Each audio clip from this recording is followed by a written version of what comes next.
Hey everyone, Jacob here from That Time We Woke Up in a Podcast and Had to Explain Manga, our heated adventures overanalyzing manga we find interesting, otherwise known as the Over Manga Cast. This week, despite the stand battles, we didn't read JoJo's, but actually the thoughtful Ajinn by Sakurai Gamon, and we read the first 12 chapters.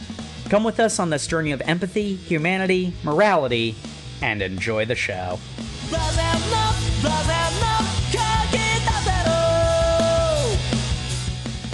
Hello everyone, and welcome back to the Over Manga Cast. My name is Sam, and as always, here at the top of the show, we talk about our familiarity with the property that we read this week.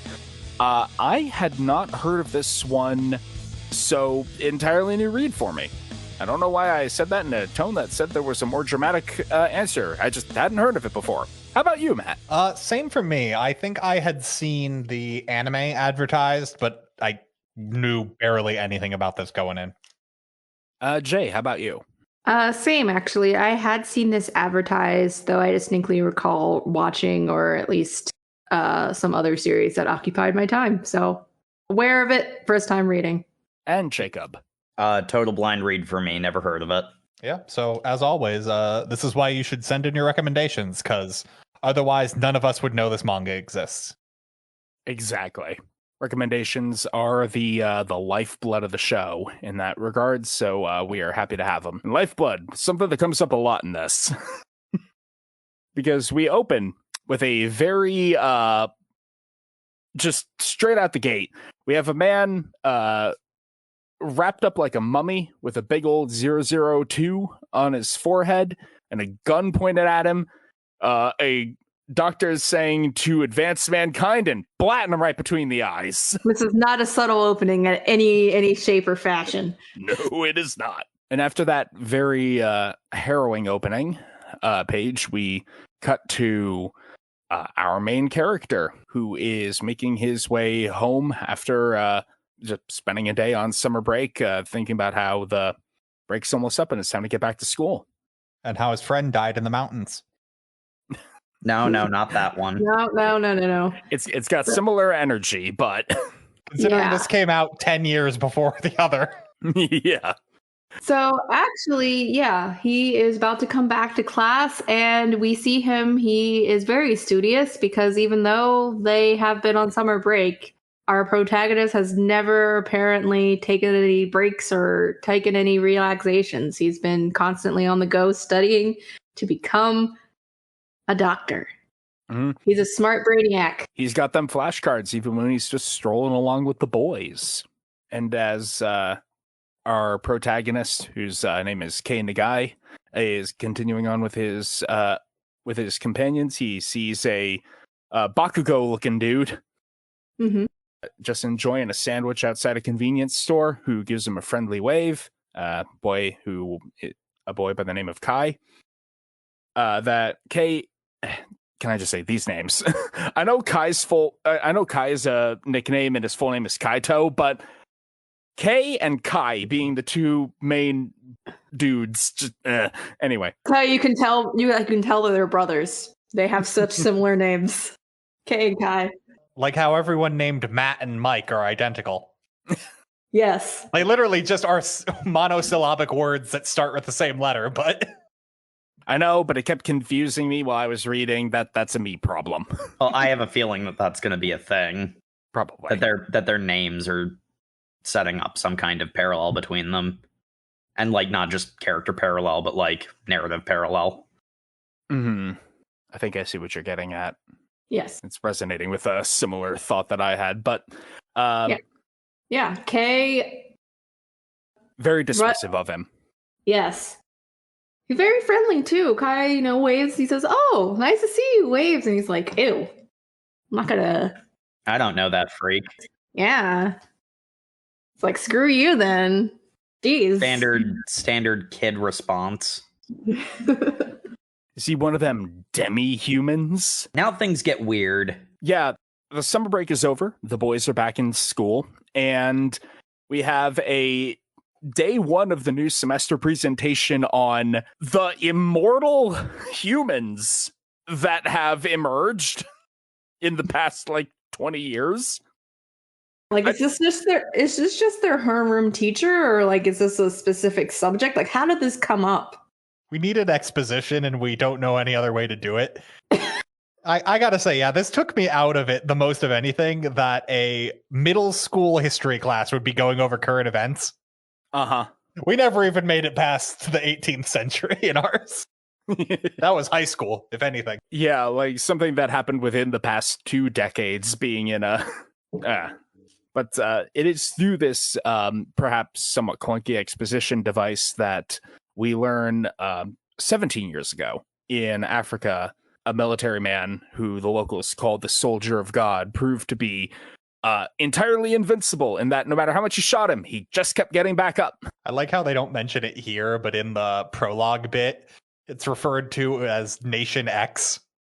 And I'm Yeah. like, okay. Wonder what Nation X could be. Oh no, Wiley's son is going to start developing dark chips over there. Whatever shall we do? As soon as I saw it called Nation X, I'm just like, oh boy, Jake's gonna have a field day with this one. I mean, I get it. You don't want to pick a particular country in Africa, but like... But making a Mega Man Battle Network reference is... A choice. To be fair, what I'm mocking is what the prologue did that then the actual manga didn't do. So yeah, they fixed it, I guess. Like, We learn that these Ajinn, the Demi-Humans, have 2 distinct features. They are immortal. You kill them and they get right back up. And they have a peculiar voice. The teacher doesn't go into any sort of further detail about what this peculiar voice is. Just, it's a facet of them. But I love how it's explained in that level of importance every time too. Is just like, the Demi-Humans are exactly identical to human beings in every single way, other than the fact they are immortal. Also, I guess they might have a weird voice thing. yeah, Well, it kind of starts. This is where the terror starts to build, because a lot of the hysteria is the fact that they are, for all intents and purposes, indistinguishable from normal human beings. I wish there was terror and hysteria in this, because it would make people's reaction to these things make so much more sense. Because then we get Kei asking what seems to me like a reasonable question. So, like, do we consider demi-humans not human? And the answer is, well, obviously. These thinking creatures that feel pain are definitely not human. What? So, Jacob, to be fair, it's not right here, but later on, they do actually kind of address this. Yeah. Like, it's implied that this is just a general, like, history class. Like, this is just a teacher. He's not a researcher or anything. Like, he's basically sharing information that was covered on the news. But what I'm hearing is all of you have never had a middle school teacher go on a weird conservative rant to students. And it really shows. Damn, considering where Jake and I went to middle school, that lucked out. But I'm glad for the teachers I got assigned to. Yeah. But I do agree with Jake that it is kind of weird, especially the way that it's phrased, because it's like, Kei asks, are demi-humans not human? And everyone just kind of looks at him like he's a weirdo for asking that. And the teacher goes, I mean, isn't it obvious? I mean, no, they're identical to humans in every way, except for when they find out that they're not. So it's there's a particular moment later that really bugs me about this, but we'll get to that. Oh, I'm excited. Especially because the manga goes out of its way to phrase it as, they are identical to humans in every single way. And I'm like, if you truly believed something, like if you were going to other them, you'd do it when you're initially describing it. Yeah, you'd make them more different, so it was more justifiable. As monsters masquerading as human beings. But yeah, again, like I see what you guys are meaning. Like, but again, in the context of this chapter, they do it that way so you can lead up into it. Like, right. Yeah, no, it's not a. It's a weird curiosity in the world building here. You know, it's just I feel choices were made later on that we'll get into, but like here it builds the mystery of like, what are these things that they call them identical to humans but don't treat them as if they are humans? Yep. And then we've also got that douchebag kid in the class who's like, of course they're not humans, but I heard you'd get like $1 million if you turned one into the government. And then the teacher's legitimately just like, well, so like only 47 of them exist in the entire world. So the idea that you heard there's a cash prize and you heard an exact amount of what that cash prize is really just inconsequential because They're not common enough. there's like 8 billion people on this planet. The chance of this even being relevant is so small. Also, God, that kid, man. Yes, he is a punchable face kid. It's the eyes. It's the fact that his eyes constantly have that sort of half-lidded look, like, I don't care about nothing. He's up to shit. He is definitely a caricature of someone who would go to like a preppy middle school. Yeah. Which actually, yeah, all of this discussion is happening in like a preppy middle school. So I think that's also flavoring things about like, yeah, they look exactly like human, but like what? They think they're better than us or something because they can't die? Yeah. Yeah. Well, anyway, that entire exchange is cut abruptly short because we are launched into a sliver of a backstory or a flashback. Very sad flashback. Yes. It's very sad because it involves dead dog, but it's also very interesting from a lore and character perspective. I'm also sad about the one page where a dog dies and not the multiple pages where people with families are killed. Yes. Yes, Matt. You understand why I cared more about the cat than the humans in Alien. I'm just saying, like, I spend an uncomfortable amount of time, like, looking at this picture because I'm like, the morbid curiosity part of me is like, what did this dog die of? Mm-hmm. It was a sick puppy like that. I do like the sort of Chekhov's gun that's placed here, where the mother is very uncaring. Mm-hmm. She is cursing the pet shop for giving them defective merchandise. Puppy mills. Mm-hmm. And also just, treating a dog as an object and not as a member of the family like you should. And so we have the two kids, mom notably absent, digging a little popsicle stick grave for the dead dog. Little sister crying her eyes out. Kei. And like her comment has a notable psychological effect on them because they're both thinking like you die because you're defective, which is like so much to unpack. Tries to like rationalize it because he's like, his sister asks, why did he die? And he says, well, it couldn't be helped. This is inevitable because he was sick. Mm-hmm. And then the profound, so if you're defective in any way, you die. So then why do we die? It's not like we need to.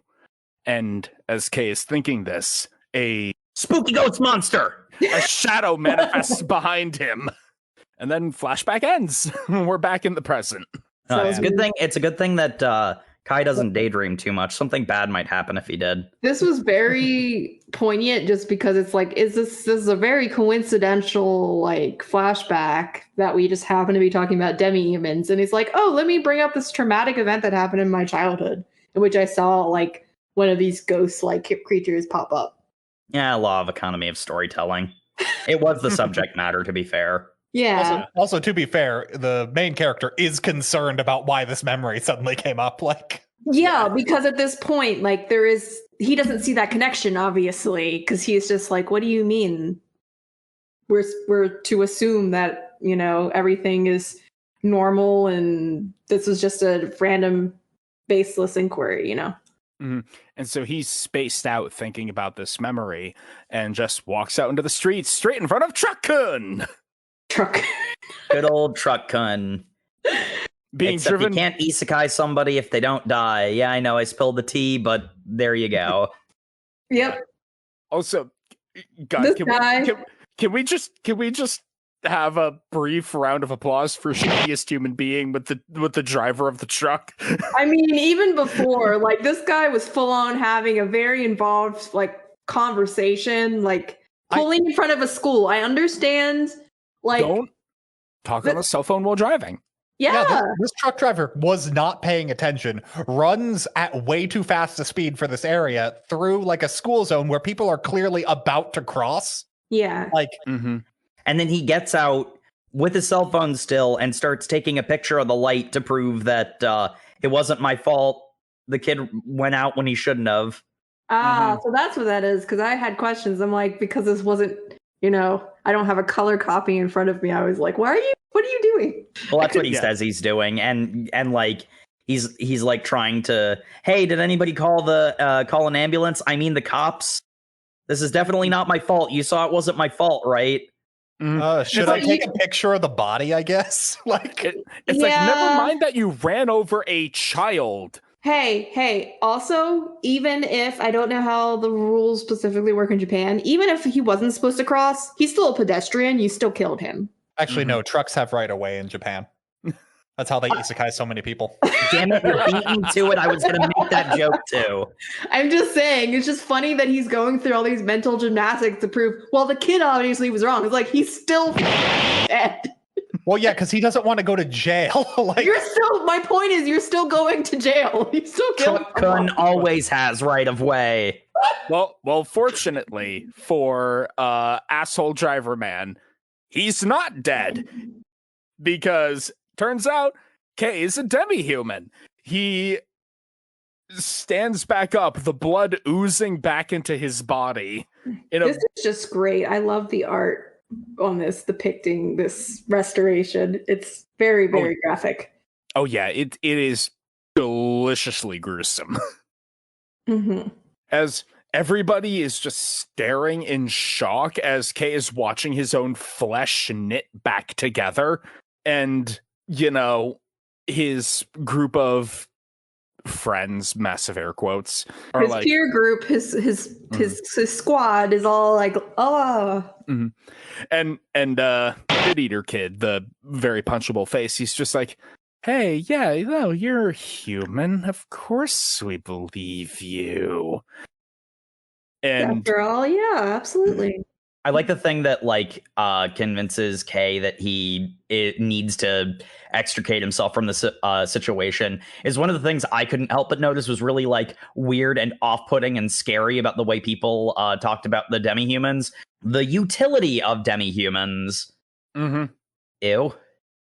Yeah, that's one of the things from the opening page. It's just before they shoot that guy in the head, the doctor says to advance humanity.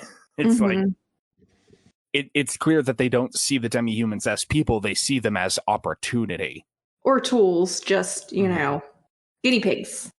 And so Kei, with the very natural reaction of, I don't want to become a lab rat getting stabbed by mad scientists for the rest of eternity, freaks out, screams, and runs away. And here's where we have the first instance of the strange voice of the demi-humans, paralyzing everybody with his scream as he flees. Yeah. And then the bag of the driver, who's like, ha, I'm safe. I didn't kill anyone. Whoo! Scot-free! Scot-free! We take those! I'm going to start drinking and smoking while I drive. Just what a scumbag. Holy. I'm going to do a few victory laps around the school zone. Donuts in the parking lot. Yeah. But what particularly, and I know we already touched on this, but particularly irked me about this scene, and we'll talk about this later, but it's the character who specifically, put into his head that, we're still going to stand by you. We're still going to be your friends. And you totally are human. Yeah, absolutely. And it's just kind of rubs me the wrong way of who specifically said that. Well, to be fair, he's clearly disingenuous about it. He was the one bragging about how if you bag a demi-human, you get paid big bucks by the government. But that's what I mean. If it had been another student, I probably wouldn't have felt that way. But you're supposed to hate him. Yeah. Yeah, they made that caricature as paintable as humanly possible. Yeah. Bit of an opportunity cost in the storytelling. But Kei, now, very understandably, is on the run because, holy shit, I do not want to get captured. Yeah, but who overhears this ruckus? None other than, I don't want to say Kai. Friend Kai, who immediately, I guess, catches on because in this scene, he's questioned about oh, do you know a kid, by Kei Nagai? And he's like, never heard of him. Because that kid's a real friend. Yeah. Never heard of him a day in my life. Yeah, Kaido's the real one. Also, I do like the subtle change in the speech bubbles because as soon as Kei is revealed to be a demi-human, every time his name comes up from an authority figure, it's got quotation marks around it. It's a designation for an experiment. It's very much just othering. It's this thing that calls itself Kei. Yeah. his full name is used in such a way that it's just like its own noun. All personhood has been stripped away from it, and like the way the dialogue works with that is really cool. Yeah. This happens a little later, but like my favorite instance of this is when the government is confronting his mom, and they're like, and she's talking about like, I didn't have any idea that Kei, and then she corrects herself. He's just like, I didn't know anything about. She says his full name in such a way that like removes any connection to her. Mm-hmm. Which is a brilliant in terms of storytelling, but gut-wrenching in terms of emotions payoff to her heartlessness with the dead dog. Because it's like, yeah, I don't think this lady is very emotionally available in literally any way. It's all about being a fine human being. But Kaito, upon hearing about what happened to Kei, is very concerned for him. And Kei, hiding up in the mountains, doesn't want to turn his phone on for obvious reasons, but he's like, okay, I need help. I need somebody to give me even a little bit of help. Mm-hmm. Who can? Kaito might be able to help me. And he remembers he has a flashback of the two of them as young boys going on adventures, and his mother saying that I'm going to delete his number from your cell phone for unexplained reasons as of yet. But this just immediately reminded me of, I don't know, back in the day I used to remember people's phone numbers. Yeah, because he goes off like, hey, I've memorized your phone number. Why would you do that? Just because I wanted to. And I'm like, I see why mom doesn't want them hanging out. Turns out I was wrong. But I mean, I thought that too. some of Hikaru died is no, that's also a bad relationship, actually. But it has painted our expectations a little bit. Kaito is immediately ready to hop to Kei's defense. He's already got the getaway bag with food and water. He's got the bolt bag like half packed already. He's like, I'm already getting everything together, man. I'll meet you at that emotionally significant tree. Yeah, the big moment is Kei being the one to be like, we'll meet at the emotionally significant tree, but unfortunately at the emotionally significant tree, Kei is a cop finds him, and I love the cop's dialogue because he's just like, hey kid, you might be one of those the cop shows the most humanity out of all the characters so far, where he goes like, I get you're just a kid, but like, I really want my daughter to respect me, because being a cop somehow does not immediately instill respect in my child for some reason. Yeah, she's one of them liberals. And I was really confused, I guess, in the scene, because I have to agree, he shows the most humanity, where he's like, hey, I have to bring you in. I know you're not like dangerous or anything, but I'm going to bring you in myself. And then to distract him, Kei goes off and says, like, he obviously tries to distract him by saying, your daughter's going to like get killed or whatever. And I'm confused by this, because I'm just like, is he just, well, I get situationally, I'm just like, I don't think she's out here with them. No. It's because the cop is specifically trying to like form a human connection with him to like get him to turn himself in by talking about his family and his daughter.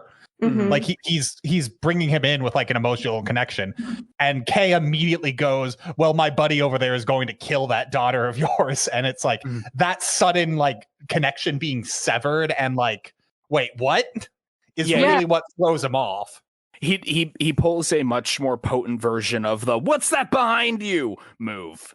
And because he doesn't say anything about like his daughter actually being out there. He's saying there's another person behind you is what this is like, and that person's gonna go run and kill his daughter. He's my buddy, and he's gonna go gank your kid for me. And that makes the cop look over his shoulder, which is all the distraction Kei needs to bolt into the woods. But running through the woods in the dark is a bad idea, and he immediately trips and falls. They do not have night vision. We know this now. They're exactly identical to human beings, other than the fact they can't die. And maybe some weird voice thing. And can see ghosts. We'll get to it. Well, kind of, but not really. It's actually just humans can't see the ghosts because we're not involved enough. They're I there. I have a lot of thoughts about the black ghosts. Oh boy. Oh boy. Thankfully for Kei, Kaito shows up and drop kicks the cop, and they flee into the night. As he does. Romantic. He kind of Naruto runs out of there too, because he just like he also says, "Don't use our names in front of him," and just bolts. And I'm like, "Ooh, Kaito's been up to something. He knows not to address yourselves in front of the cops." Which makes sense later on. Kaito's a good friend, but he also is the friend who knows shit. But yeah, they hop on a motorcycle and then start their bromance turned romance like motorcycle ride across the prefecture. Mm-hmm. As you do. Kaito, very confident that the police have not been able to fully mobilize yet, so they should be able to escape over the border. Anyway, we got the men in black now. God, this entire...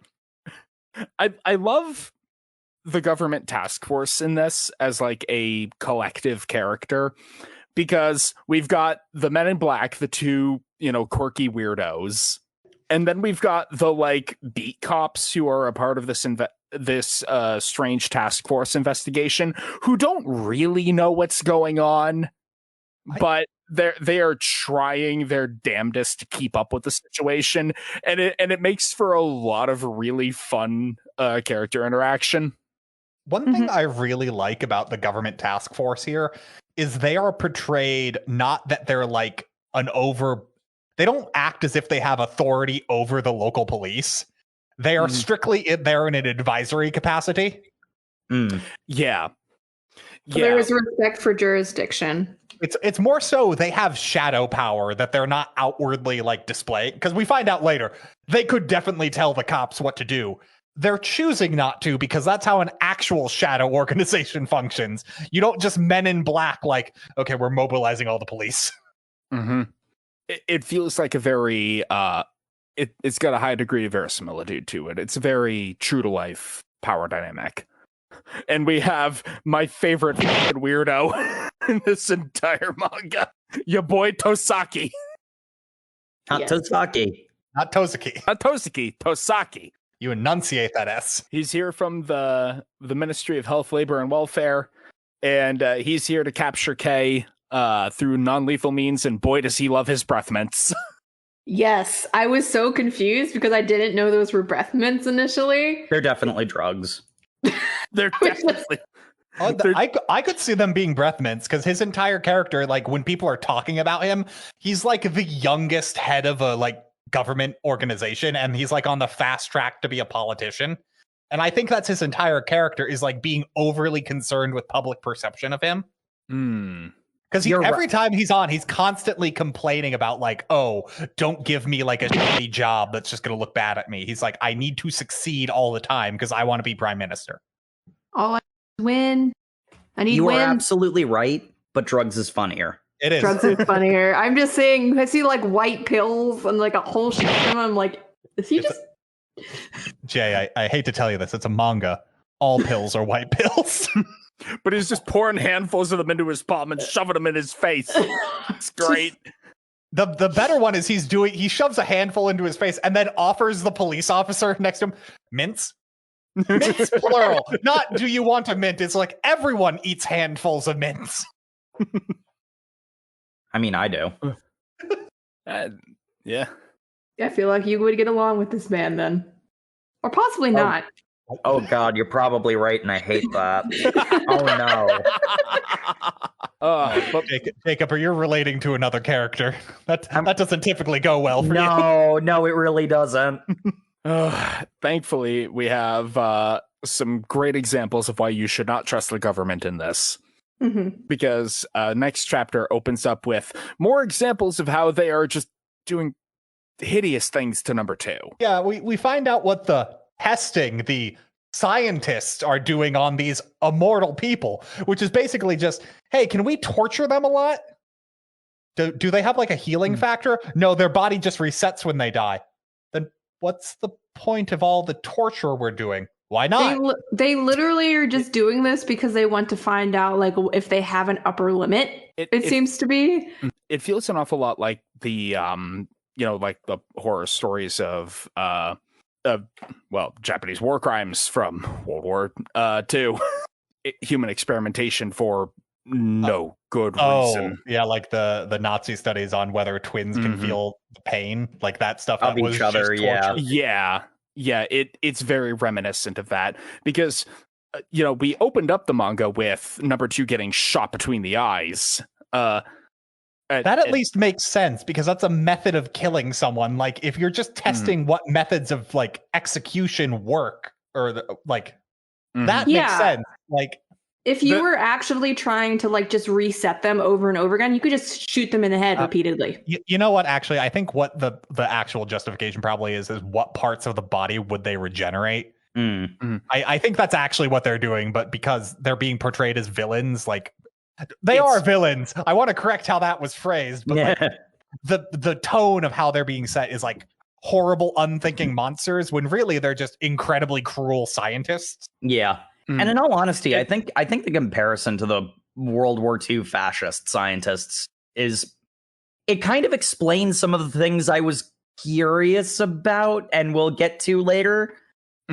Because the thing that they're doing to number 2 in the opening page of chapter 2 is those YouTube videos where things get put in a hydraulic press? It's that. We get to see if a human can be hydraulically pressed. But does it The press? answer is yes. But does it blend? Oh, God. Oh, God. They probably did. and as terrible to witness as this is, it does gain... And that's the thing where you're right, Matt, in that they're being portrayed as unthinking monsters, but they are amoral scientists. This does actually get a piece of information that becomes crucial later, which is that the Demi-Humans, they have a core that they revive around. We don't know where this core is, and it's not treated like, like the kaiju core in Kaiju number 8 or something, where if you destroy it, you've killed the immortal. It seems to be some sort of intangible center point of their being that they rebuild themselves around that mortal science has not figured out a way to touch yet. And like, there is one thing I do want to say is that the manga is very aware of like the point of view it's currently telling a story from, and definitely does flavor things. Like that is entirely intentional. When it is showing a story from different points of view, they are flavored in different ways. So currently it's portraying these experiments as like horribly unthinking, but then God forbid you want to somehow humanize the scientists later on. Yeah, the manga is effective in that regard, I think. We'll get to it. Right now, our boy Nagai is on the run, and I do like the kind of dual storytelling happening here because, we get the instances of number 2 being torturously killed, and then we go back to Kei's story.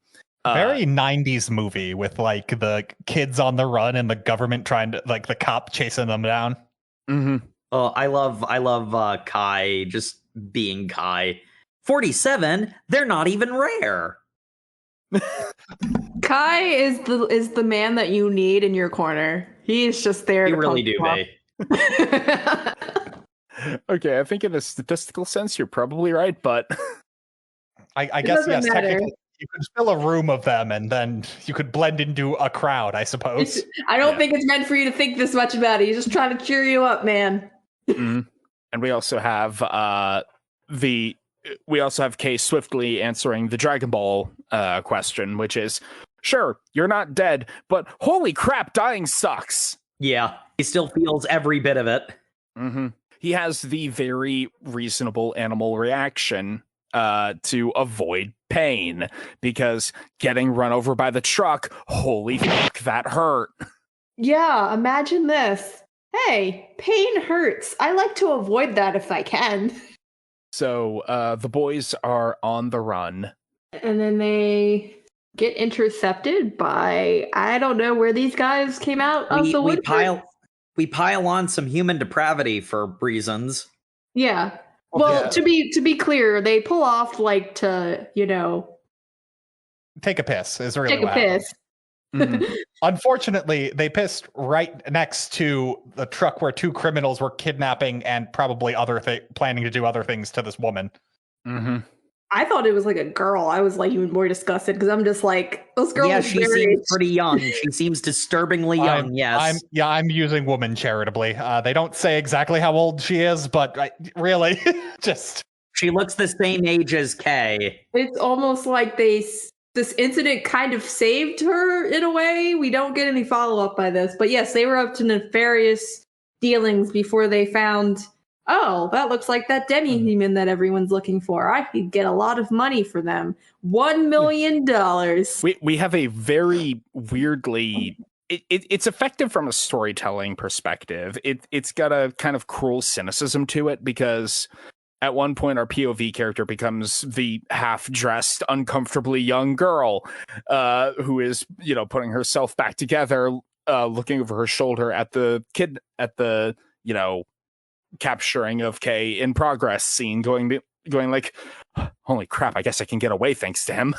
It's like, okay, this is... Given she looked the same age as the other characters, I kind of expected her to be one. We have epic fight scene as Kaito tries to save Kei. Kei is strangled to death by one of the erstwhile kidnappers because they are scumbag opportunists. They are not professionals.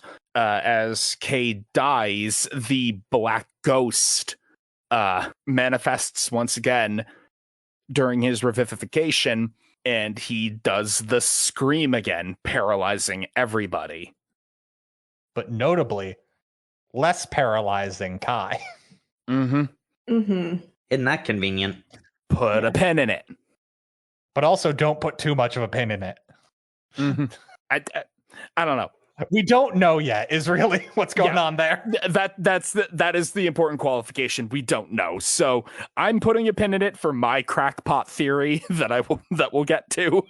But this is also interspersed with the scene of the police and the government task force interviewing Kei's mom and her just being the worst.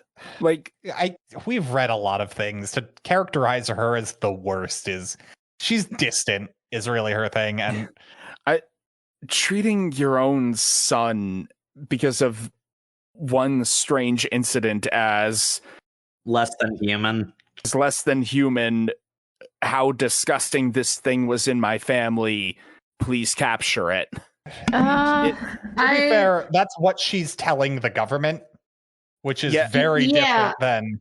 Yeah, especially the fact that she knows she has a young daughter at home. It's just kind of like, do you really want to antagonize these people? Yeah, she's not in a good situation, but she's not a good person. I guess I can withhold judgment on that front for a bit, but right now it is super not a good look. Worst relative to this story, we do have those two guys, so Remind me when we get to the discussion about my thoughts about Kei's mom, because I think it's a little more nuanced than...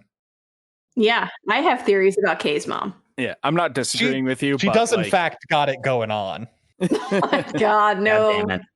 I'm not disagreeing with you, but I am not I'm not charitable towards her. Is all I'll say. With the boys once again on the run, having escaped the we do have we get a car chase. We have a car chase with the amateur kidnappers coming after them. The car chase and the motorcycle chase. Car chase first. Okay. Yep. The boys flee over the train tracks with their agile motorcycle, able to swiftly escape. The kidnappers crash through the first set of barricades on the train tracks and then just kind of stop on the train tracks. And this is interspersed with scenes of the task force talking just casually about as long as he's just a normal demi-human, nothing should be wrong unless he is a variant. And then we cut back to the guy stopped on the train track and he's like, why are we stopped? What's going on? But buddy, my body can't move. And then we frame out to the entire car and there's one of those black skeleton ghosts holding his head down And in this moment, is it clear if whether or not that he can see this, or is this just for the reader? I don't think they can see it. I think Okay. it's just for the reader. Okay, because there does the initial where he says I can't move, it won't move, like you don't see anything, and then shock, Mm-hmm. and they're hit by a train because they were on the tracks. I gotta say, really love the panels of like the car getting hit by the train. Looks really good. Yes. Yeah, the art. A lot of the in this glamour art in this is great. Yeah, because like one of the fun things during the task force scenes interspersed in all this is, well, we've talked a lot about ya boy Tosaki, but we haven't mentioned yet his secretary. She's interesting. She is interesting. Izumi. She just kind of follows him along like a shadow for the most part. Doesn't seem to really be doing much. But every time Tosaki says something thematically relevant, we get a close-up of her face. Well, she has a very interesting face of all the other, because all the other like women in this, I don't know if it's intentional, kind of look a certain way that's, I don't want to say it's like not attractive. There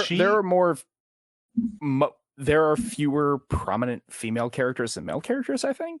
Yeah, but I mean specifically Izumi's face is memorable because it looks almost like doll-like and like Oh, you know what? You are right.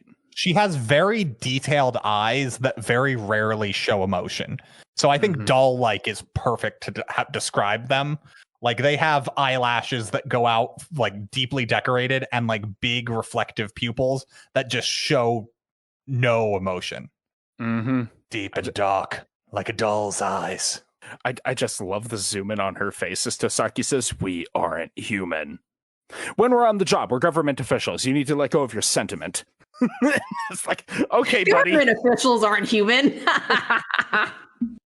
Okay, buddy. I understand you were going for a metaphor there, but yes, that was on purpose. The thematic metaphors. Anyway, homeboys get hit by train. Main character boys flee into the night. Yep. Their love to flourish. If only. Perhaps. I really like this, like, what these like converging plot points. Because as the guys are fleeing the government, we have number 2 continuing to get, torturously murdered in the name of science, and his the like security footage being watched by this mysterious individual proclaiming the evils of this experimentation. We need to teach those humans. Another thought that popped in my head when I was reading this was the fact that we see number 2, how they're wrapped up, and the fact that they did not obscure, the ears and the nose specifically. The nose I was like curious about, but then I'm like, well, duh, they don't want him to suffocate. That's not fun. But like, they want him to suffocate. Yeah, but they already did that one. But I guess it's also like the ears because they just want like there to be some sense. I don't know. It's just very, very, very morbid and concerning. They very expressly cover the eyes and mouth to like unperson him. And maybe this is just me, but one of the things that I noted is that the big like numbering on the face, the zeros have dots in the middle of them, and because of the like sort of mummy aesthetic of the way that he's restrained, it made me think of Soul Eater. Yeah, like I forget his name, but the big bad from Soul Eater was kind of wrapped up in the same way with the like 0 dot eyes. Yeah, it kind of reminded me of I don't remember the name, but the dude from, if any of you have seen it before, 21st Century Boys. Nope. Nah, it doesn't. Yeah, he's got like the whole head wrapped in cloth kind of deal too. But it's a powerful visual effect, and as this convergent storyline of the guy saying that we need to teach those humans a lesson. We have our 2 boys fleeing. The sun is rising. They pass another motorbike on the mountain trail, and we get an Akira panel. We do get a whole ass Akira panel of this other motorcyclist stopping to turn around and begin the pursuit because he recognized Kei, and he is going to bring in that guy for the cash prize. shocking amount of very violent opportunists on the Japanese highways, I guess. I know, right? It's really weird. Well, I mean, yeah, you're basically like, hey, there's this 13-year-old kid that if you capture, the bounty for him is $1 million plus. Like, I think what that kid in class is kind of implying is that the like cash prize is kind of like an urban legend. Yeah. So also mild spoilers, but might also be the cash prize might be a plant by the CIA. Like Probably.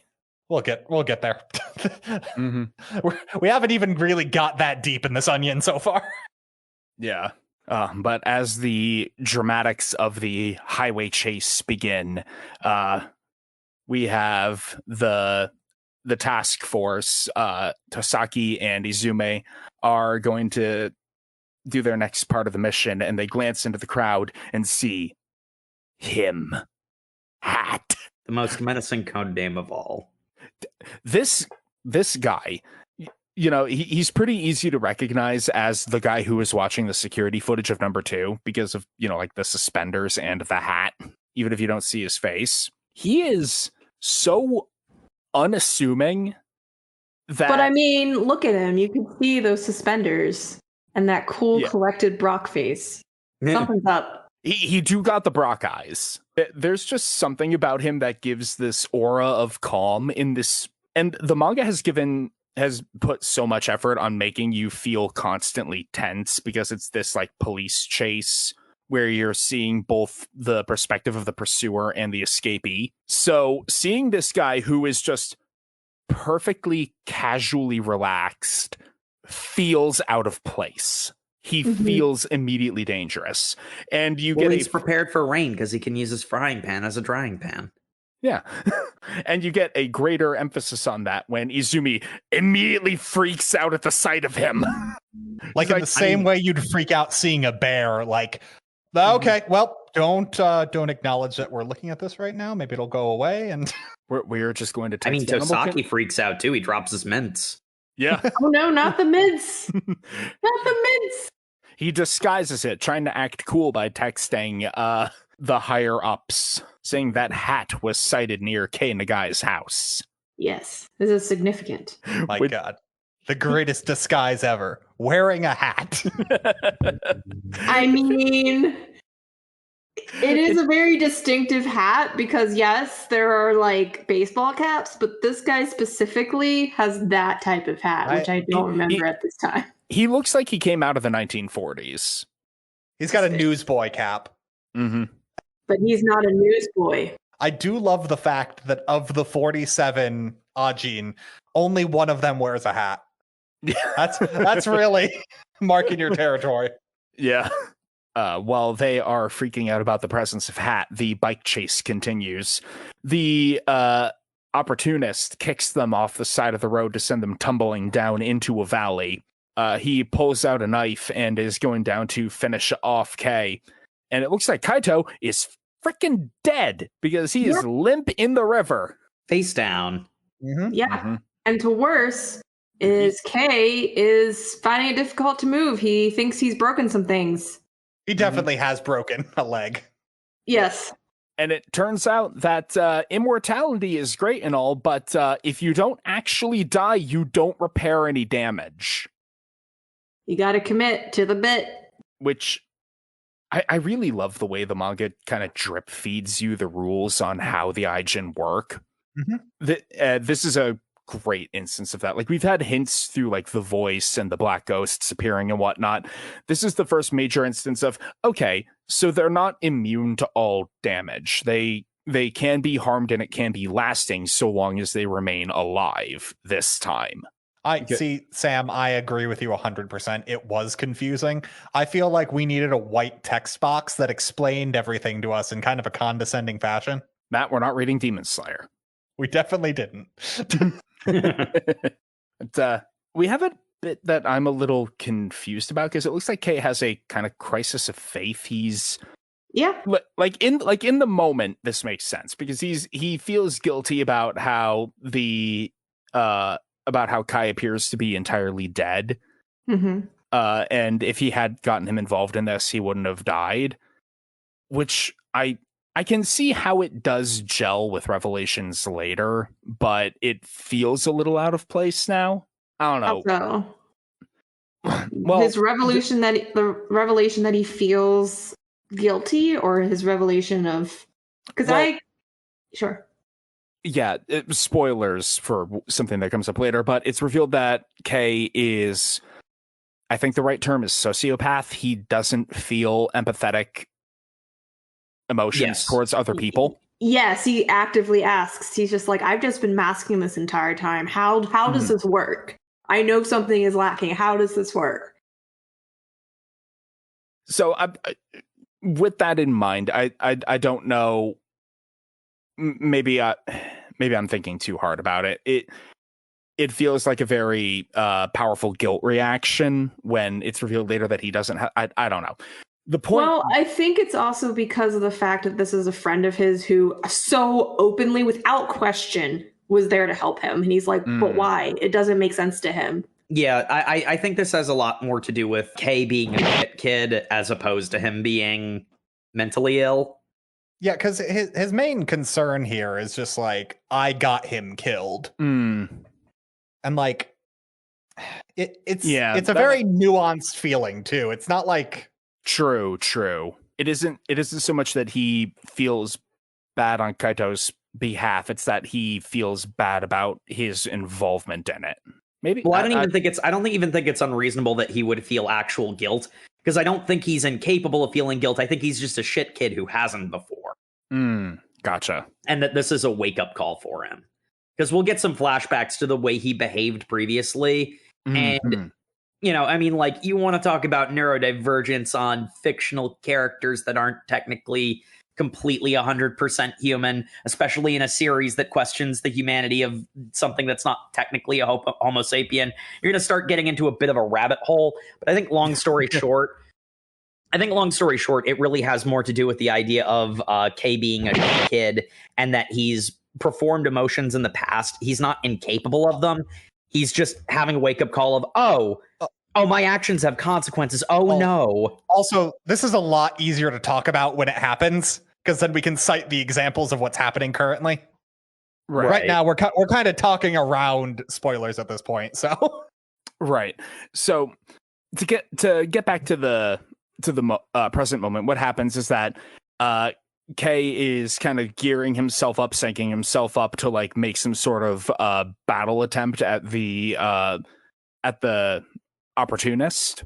He's about to summon his stand. You think I'm kidding?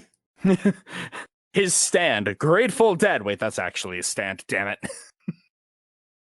But fortunately, Kaito is not dead. He has picked up a rock and smashes it through the helmet faceplate of the guy that knocked him off the road. Like, Kei's going through an internal monologue about like, hold on, maybe I could kill him, but then I don't want Kaito to have done all this. Kai just full on goes for the kill, and then like, Kai's just like, oh wait, murder was on the table. Hold on. I'm just saying, Kai throughout this is like MVP and most interesting character. He really is. I was just pretending to be dead while I found a sharp rock in the river. I was merely playing dead. Merely pretending. I want Kai's backstory. Me too. This kid is nuts. You know, for a moment, I thought for sure that he was going to be revealed to be a demi-human as well, but like, his injuries were very survivable, and he displays damage afterwards in a way that demi-humans don't when they come back from death. And see, here's the thing: he displays blood on his face. The wound is under his hair. There is a 50-50 shot that he either was a demi-human and is simply hiding it, or he just got lucky. It hasn't been revealed yet. And that's part of the intrigue that the manga is setting up too. It keeps dropping these little like hints about like, hey, what's going on? Like, it's drip feeding you the lore on what the Ajinn even are, because it's just like, hey, cool, creating an air of mystery. Yeah, but Kaito is very convinced that Kei is human, and he's like, I'm going to continue to stay by your side, even if it's risky for me. Kei As long as I'm with you, you're human. Mm-hmm. Oh, cool. Let me just cut my throat so I can heal this broken leg and we can move on then. Yep. This kind of is where I think that theory of him being his own demi-human kind of falls apart. But it's even Kai is just like, what the fuck am I watching? Yeah, there is He's sad about his friend hurting himself is what that is. Kind of. It's a very powerful look. Yeah. Yeah. Because especially because Kei doesn't know what that look's supposed to mean too, because he has this internal like, wait, what did he mean by that? Mm-hmm. Because it's not like I know he like is disgusted by me, or like it's vague even in universe to Kei. Yeah. Yeah. Is he concerned? Is he disgusted? Is he reciprocating my resolve? I don't know. Does he want to reach his hand into my throat hole? God damn it. No. We're not doing the chest hole again. I mean, they do still have that knife. Oh my god. Please, no. I wasn't even on that episode. Jay, you should have read The Summer Hikaru Died. Get in the comments if you think Jay would have liked The Summer Hikaru Died. I'll get in the comments. I agree with that take. Listening on YouTube, post in the comments right now that Jay should have read The Summer Hikaru Died. You won't shame me. I cannot be shamed. I'm shameless. That's why you would like it.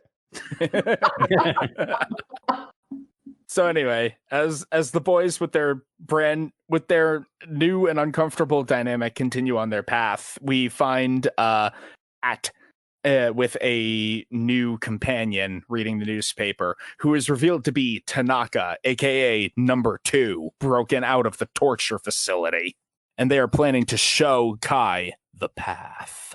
Ominous. Is this also where we establish their plan is to go hang out with Kai's grandfather? Yes. Okay. Mm-hmm. There's a little bit of a like chapter beginning flashback to Hat breaking Tanaka out, but they're then in the little hideaway. Mm-hmm. Mm-hmm. I love how unsubtle the imagery is here, because Kei is like in the middle of questioning his humanity. The mirror is broken so that when he looks into it, it doesn't show his face. Like, okay.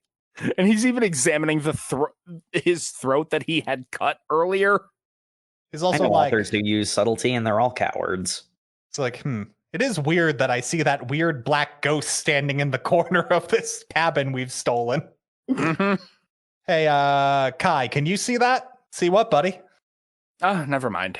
Anyway. Well, let's take turns taking 1 hour naps and not abandoning each other. You go first. Yeah, we're definitely doing shifts on watch right now. This is like the equivalent of trust falls. Fail. This was a trust fall immediately fail. Like, I just love that their idea is take 1 hour naps. Mm-hmm. That's not how taking watches works, but okay, boys. That's not enough time to get any amount of restful sleep, and that's also implying you can't trust your friend enough to, like... I bet you, like, after 2 or 3 times, you wake up even more tired than if you just stayed up that entire time. But yeah, what Kei has basically decided is that after that whole thing, he's just like, I can't have my friend keep risking his life for me. I'm not even human. I don't have a life to risk. Which, really cool line. I actually like that. Like, because he feels like there's an inherent power imbalance between the two of them that isn't really conducive to a friendship. Is what he tells himself. Because also a fun part He's about dealing Kei, with some stuff right now. Kei immediately feels better the second he steals Kai's phone, and like just he gives the boy like 5 minutes to fall asleep, grabs his phone out of his pocket, then just walks into the woods and immediately starts going like, well, I guess I'm a demon now. I wonder if there are other demons. I bet online there's entire forums of demons. They have forums about people who want to kill themselves, so they must have forums for demons. All of his thinking is too high level to just like feel like he came up with this out of the blue. He's really getting down to the nitty gritty of like, well, guess this is going to be the rest of my life. Yeah. I'm sure it'll be fine. Gotta get some off the grill forums on Reddit. That's my life now, guys. And the thing that happens is the second he's within cell phone range, Kei's phone rings and it's his little sister, because we skimmed over the subplot that was happening where his little sister, who, as we found out earlier, has like an incredibly rare illness and is constantly in the hospital because of course, is being investigated by the cops because they're like, hey, we interviewed the mom, now we're going to interview her. She's like, hey, anything weird about the secretary is interviewing her, and basically goes, hey, has your brother ever done anything weird? Well, there was one time when we had a dog die, and then he said there was a ghost. A black ghost? I didn't say that. That's a weird thing of you to just suddenly shove into my mouth. I'm sorry, it just slipped out. I don't normally do this, but the it just slipped out panel was the I cropped it because I'm like, that's a really weird facial expression and really weird dialogue. Has this person ever done porn? Turns out, yes, he has. Frank says yes. Beautiful. But turns out she is then gored by a demon hand. This is a great scene. Yeah, because a ghost just like rips her open and like throws her up and down, and she's like, hold on, stay calm. And the sister is just like, I have no idea what's going on because it looks like you're being thrown around. Yeah, like she vomits blood and everything, and keep in mind they cannot see these ghosts. They're just floating. Stay calm. And like, oh, the thing about this is the second that happens is right before the sister was going to reveal some information about, oh, he did have a friend who might help him out. And the second she's about to say that is when she's attacked. And I'm like, oh, that was on purpose. Because as we find out, the ghost is being controlled by test subject number 2, who's sitting on a park bench, covering his eyes with his hands. And then we get this like weird training montage where Hat basically tells him, hey, do you know how in a video game you could have 100 lives? It's kind of like that. You ever control a video game character? It's kind of like that. What? And it turns out those ghosts are controllable by people with variant powers. In like, if they aren't looking through their eyes, they can see through the other thing's eyes. They don't really go into that. Because everyone who's done it doesn't seem to be very good at it. Yeah, it's weird. Especially because, like, the way that Tanaka is doing it is he's really pressing his heels into his eyes. Like, you know, when you push on your eyes enough that you see stars. The other thing I can't help but notice is that every single one of the demi-humans that we've seen so far seems to be a variant. I wonder how variants are. Yeah. Because we know that the force is lying to the cops about a bunch of stuff. Amongst other things. Like the cops get DO'd. They get freaking annihilated.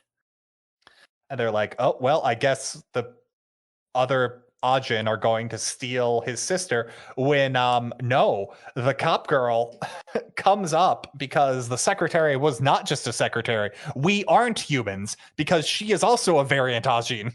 Mm-hmm. I kind of expected that to be a reveal at some point. 100%. Yeah, they physically othered her in panels as much as they could. Especially because she's treated like a secretary, but the way he talks to her is not like how you'd talk to a secretary. It's like how you'd talk to a dog. Yes. Mm-hmm. And then we literally just get a stand battle. It's really cool. It's amazing. And it is literally just a stand battle. Like there's no two ways around it. I love it. It is really cool. It's also two Ajinn who don't have like a firm grasp on their powers. They know enough about what this thing is, but they've never actually been in like serious combat before. Yeah. And both of them are figuring out, like when they punch each other, their fists dissolve upon contact. Well, it's kind of like, when would they have the opportunity to like try this out? No, exactly. Like, and that's what makes it so cool. It's the characters learning things as the readers do. So you're in exactly the same place as Tanaka and Izumi as their stands are punching each. Well, first they claw each other and then they just regenerate like, an Ajinn would when they die. And then with a crushing blow of a punch, it doesn't regenerate. So when the head is struck. Mm-hmm. Well, no, any crushing blow doesn't regenerate. So punch and aim for the head. Because if you destroy a part of the head, suddenly the person remote controlling the stand can't see through the eye anymore. Yeah, so we get a really cool fight. Mm-hmm. But be careful, because doing a pulverizing blow also pulverizes your hand. So you better make sure that strike counts. And it is such a cool fight. And it looks like Izumi, pretty unequivocally wins because she destroys Tanaka's Black Ghost. But then once she's out of the fight, she looks and notices, Aries been stolen? The little sister. Yeah, the little sister has been stolen. And I love how we just get one panel of Hat's smug face grinning as an explanation for what happened. That is economical use of your panels. So that all happened in the background, which leads us back to where we were before. The phone call coming in from Kai's phone about, we have your sister. Mm-hmm. And this is where we just get Kei going like, I am going to murder all of them. Oh, Yes. yeah.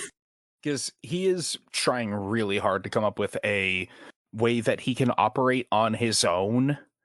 He's like, I've watched Kaido operate the bike enough that I could probably do it, but I'm not certain about that. Even if I crash, I won't die, but I could wreck the bike. And then if I don't have supplies, I'll probably just die from dehydration. Actually, if I die from dehydration or other forms of attrition like that, where do I get the water and sodium and vitamins from? Never mind, not thinking about that. Because the whole point is to not die repeatedly. Mm. And I'm like, no, please think about that. I'm very curious. Which is when we get the montage of him crashing the bike and walking along, grabbing some clothes from a gutter. I love how the clothes don't fit him too. That's a good attention to detail there. Mm-hmm. And he's about to die of dehydration on the walk because he's meeting up at a shrine with Hat and Tanaka. Which actually Tanaka's a surprise because they're like, oh wait, hold on, that's the number 2 Ajinn of Japan. Now he's teamed up with the bad guys. He's teamed up with guys. He's teamed up with the Hat. Fear the Hat. I'm not going to assign labels in this manga. I'm very confused at this point. Me too. Fair. I'm confused, but I'm having a great time. Also really like the shirt that Kei chooses. I love how he just found that random shirt in the gutter, and it happened to exactly describe his situation. To be human, and what are you, alive? Thematically relevant graphic tees are my favorite part of manga. I love them so much. Yes. Because they're always such English weirdness, and it's great. Gorgeous. But it turns out that upon meeting them, he goes like, where's my sister? Because we're setting up a revenge plot. And they go, oh yeah, no, we let her go. She's in an ambulance right now. I was just to get you to come We're here. really sorry. You took the bait like a sucker. What? Yeah, no, we're really sorry. Don't look, we just needed to get a meeting with you. We didn't mean to be so crude about it. I gotta say, my motto is be more human than the humans, Mm-hmm. That's why we're meeting at this shrine, because, the shrine keeper is an old man. He's not around all the time. It's very convenient, nice and out of the way. We're not going to run into anybody. We can have our conversation. In fact, to show you that we are human, Tanaka is going to stab me with a kitchen knife so that I come back to life. And now you know what we are. We're all on the same page. We're all friends here. Immediately, my red flags started going up here. Mm-hmm.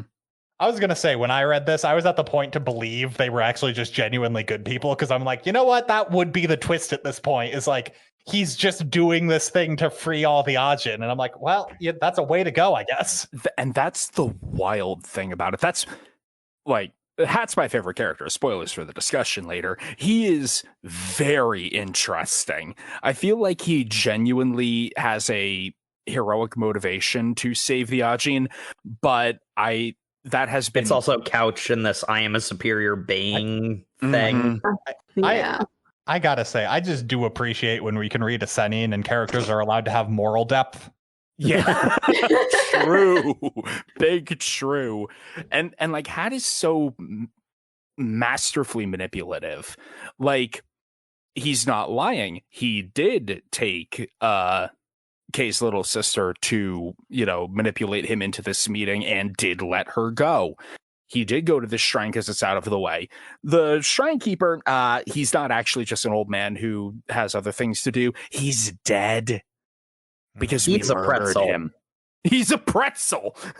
And like the entire time this is happening, it's interspersed with Izumi and Tosaki having their debriefing in the van. And it's more juxtaposition because, Hat is being shown as very sympathetic. He's trying to save the Ajinn from this horrible fate that they've been dealt. Who wants to be stuck in a lab getting tormented forever? That's no good. We want that to stop. Mm-hmm. And you as the reader empathize with that. Of course, this is a heroic motivation. And then you cut to Tosaki being like, look, I suspected that Nagai would be a variant and would portray powers like that, and we know those powers are very deadly. I was using the police as bait. I was hoping a bunch of police officers would get slaughtered. They would go in, they would die, and that would give us the justification we needed for greater force. Real moral gray there. Mm-hmm. And so he is obviously the heartless villain. But then it flips back over to... Hat is also a heartless villain because we get Pretzel of a Shrine Keeper. Yeah, and that's revealed after Tosaki basically goes, okay, I'm authorizing the use of tranquilizer rounds. Then we cut back to the meeting, and lo and behold, a sniper shot goes, almost hits Hat directly in the face, and he's just like, oh no, there's a sniper, and they've got tranquilizer rounds. If those hit you, you're going to go to sleep, and then they can capture you. And then Kei gets hit like 3 times, and he's just like, oh no. And the second he's out, he's just like, kid, I knew you failed. The second you cared about your sister. Mm-hmm. Because who was the sniper but the stand of Tanaka in the trees with the gun? I love how he's complimented, like, man, really good improv, almost hitting me in the face. Like, you're going like, and he's just like, I don't know how to aim with this puppet thing. No, you just shrug it off and say, all a part of the act, sir. It was great. Totally meant to do that. Sorry if I suck. And yeah, so what their actual plan is just like, he doesn't hate humans yet. Well, we're going to give him over to the government, and then he sure as hell will hate humans. Mm-hmm. And we cut to Tosaki just going like, so we found the kid. What? Yep. And one of the things that I really like is Izumi has this entire character arc happening in the background. Because as Tosaki is very impassionately talking about how I was going to use the police as bait, she's given him this dead-eyed stare, because she's totally emotionless too, right? Oh, but why does she have this, main character clenching of the fist going on in one panel? It's almost like she's not about this, but something is holding her back from expressing that. Well, something. It's very obvious. It's said out loud later. It's pretty obvious it is said out loud later, but I think, I say that Hat's my favorite character, Izumi is also very interesting. But yeah, now Kei has been handed over to the government. Yeah, and with that, we kind of get like the arc break almost of our reading. So we're going to take a wee little break here and come back to not the continuation of the story, actually, but a side story that's relevant to other things, and then back to the torture factory. Indeed. Yeah, give you a chance to knit yourself back together after all of this.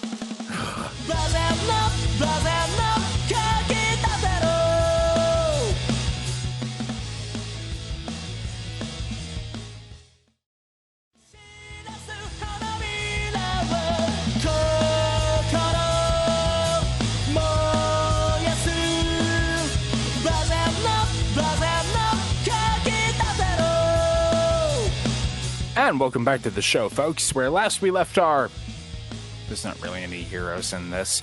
Kei got captured, and bad things are happening. I really find it illustrative that one of the doctors in this scientific torture chamber says that our orders are to inflict as much pain as possible, because that'll let us determine how many times he's died. Notably, the less reactive they are means that it's almost like they're becoming number and number to pain.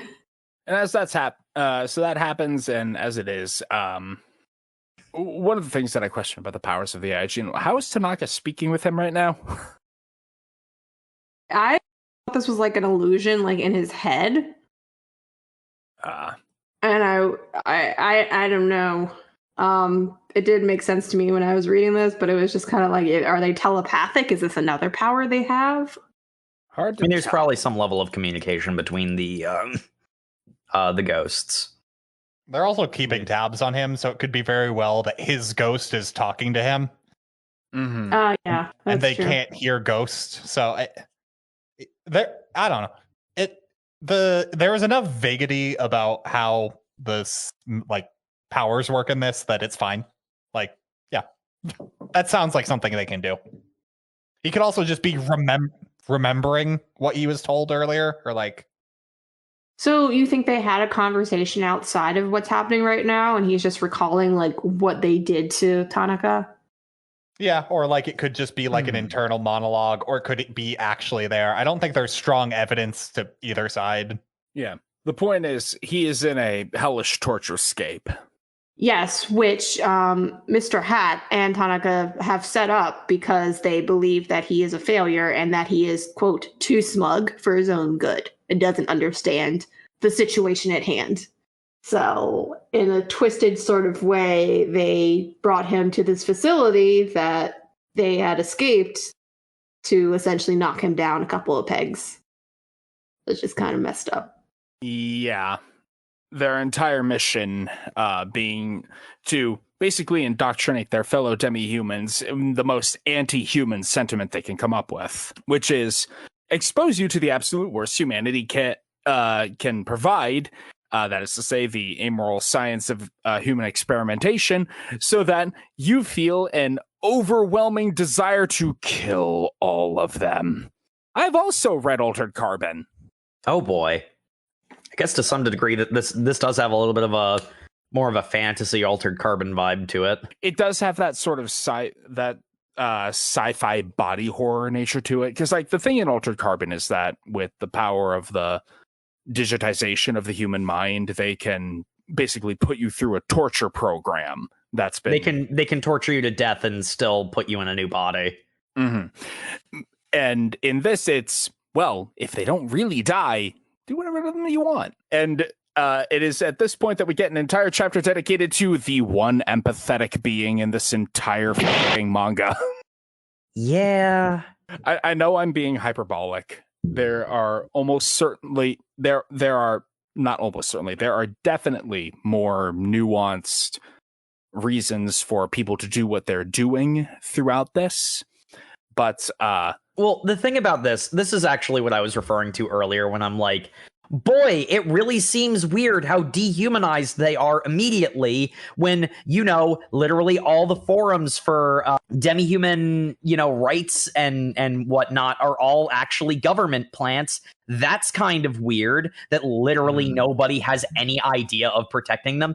But one thing that was mentioned over the course of this was the idea of science done by the fascists in World War II. And a lot of people in those environments, there really wasn't anything that it's one of those ones is how much could you do in a situation like that? And people turned a blind eye to something that they knew was wrong and just kind of accepted the line.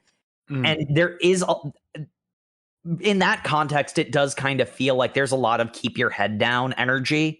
Because that actually also kind of explains why so many people are so willing to immediately go to manslaughter for capturing the guy, because, the government will sweep any other crimes I do under the rug if I get what they want. Mm-hmm. If Ajinn is going for something like that, considering Japan's history with fascism, That would be pretty bold, and I'd respect it a lot for it. Yeah, same. The parallels, if you're familiar with stories from that time, are hard to miss. And I know that there is a concerted effort to kind of dodge around that. And this particular chapter where Keisuke Nakajima, which another K. Now that's a time you can be upset that there are two Ks. Yeah, there are that two didn't Ks. need to be a K. Keisuke Nakajima. He is the most empathetic boy. He is the only one seemingly of the entirety of Nagai's class that is like, hey, you remember that part about how Ajinn are entirely human except for the don't die part? That probably means that they feel pain, right? Right, guys, Bueller. Should we maybe not treat them like physical object, like unalive objects? Because now you're a weirdo. Yeah. Even his girlfriend, which like the girlfriend, I had such an immediate visceral hatred reaction, and then I'm like, oh wait, no, I get what her character is doing.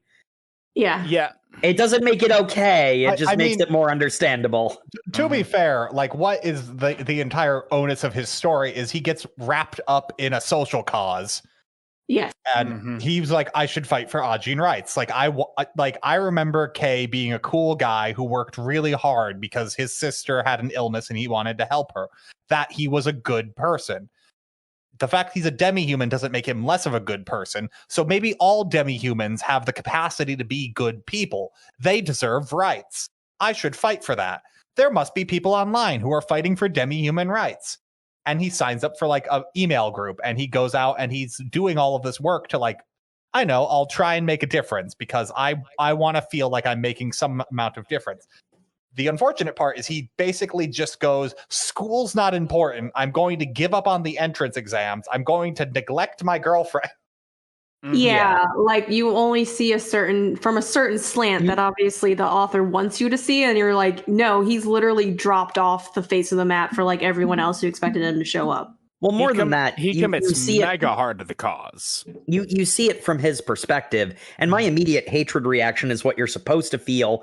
But then you see her reaction, like her voicing, not just being mad about it, not just breaking up with him, but her actually explaining why. And it's like, oh, yes, that makes sense.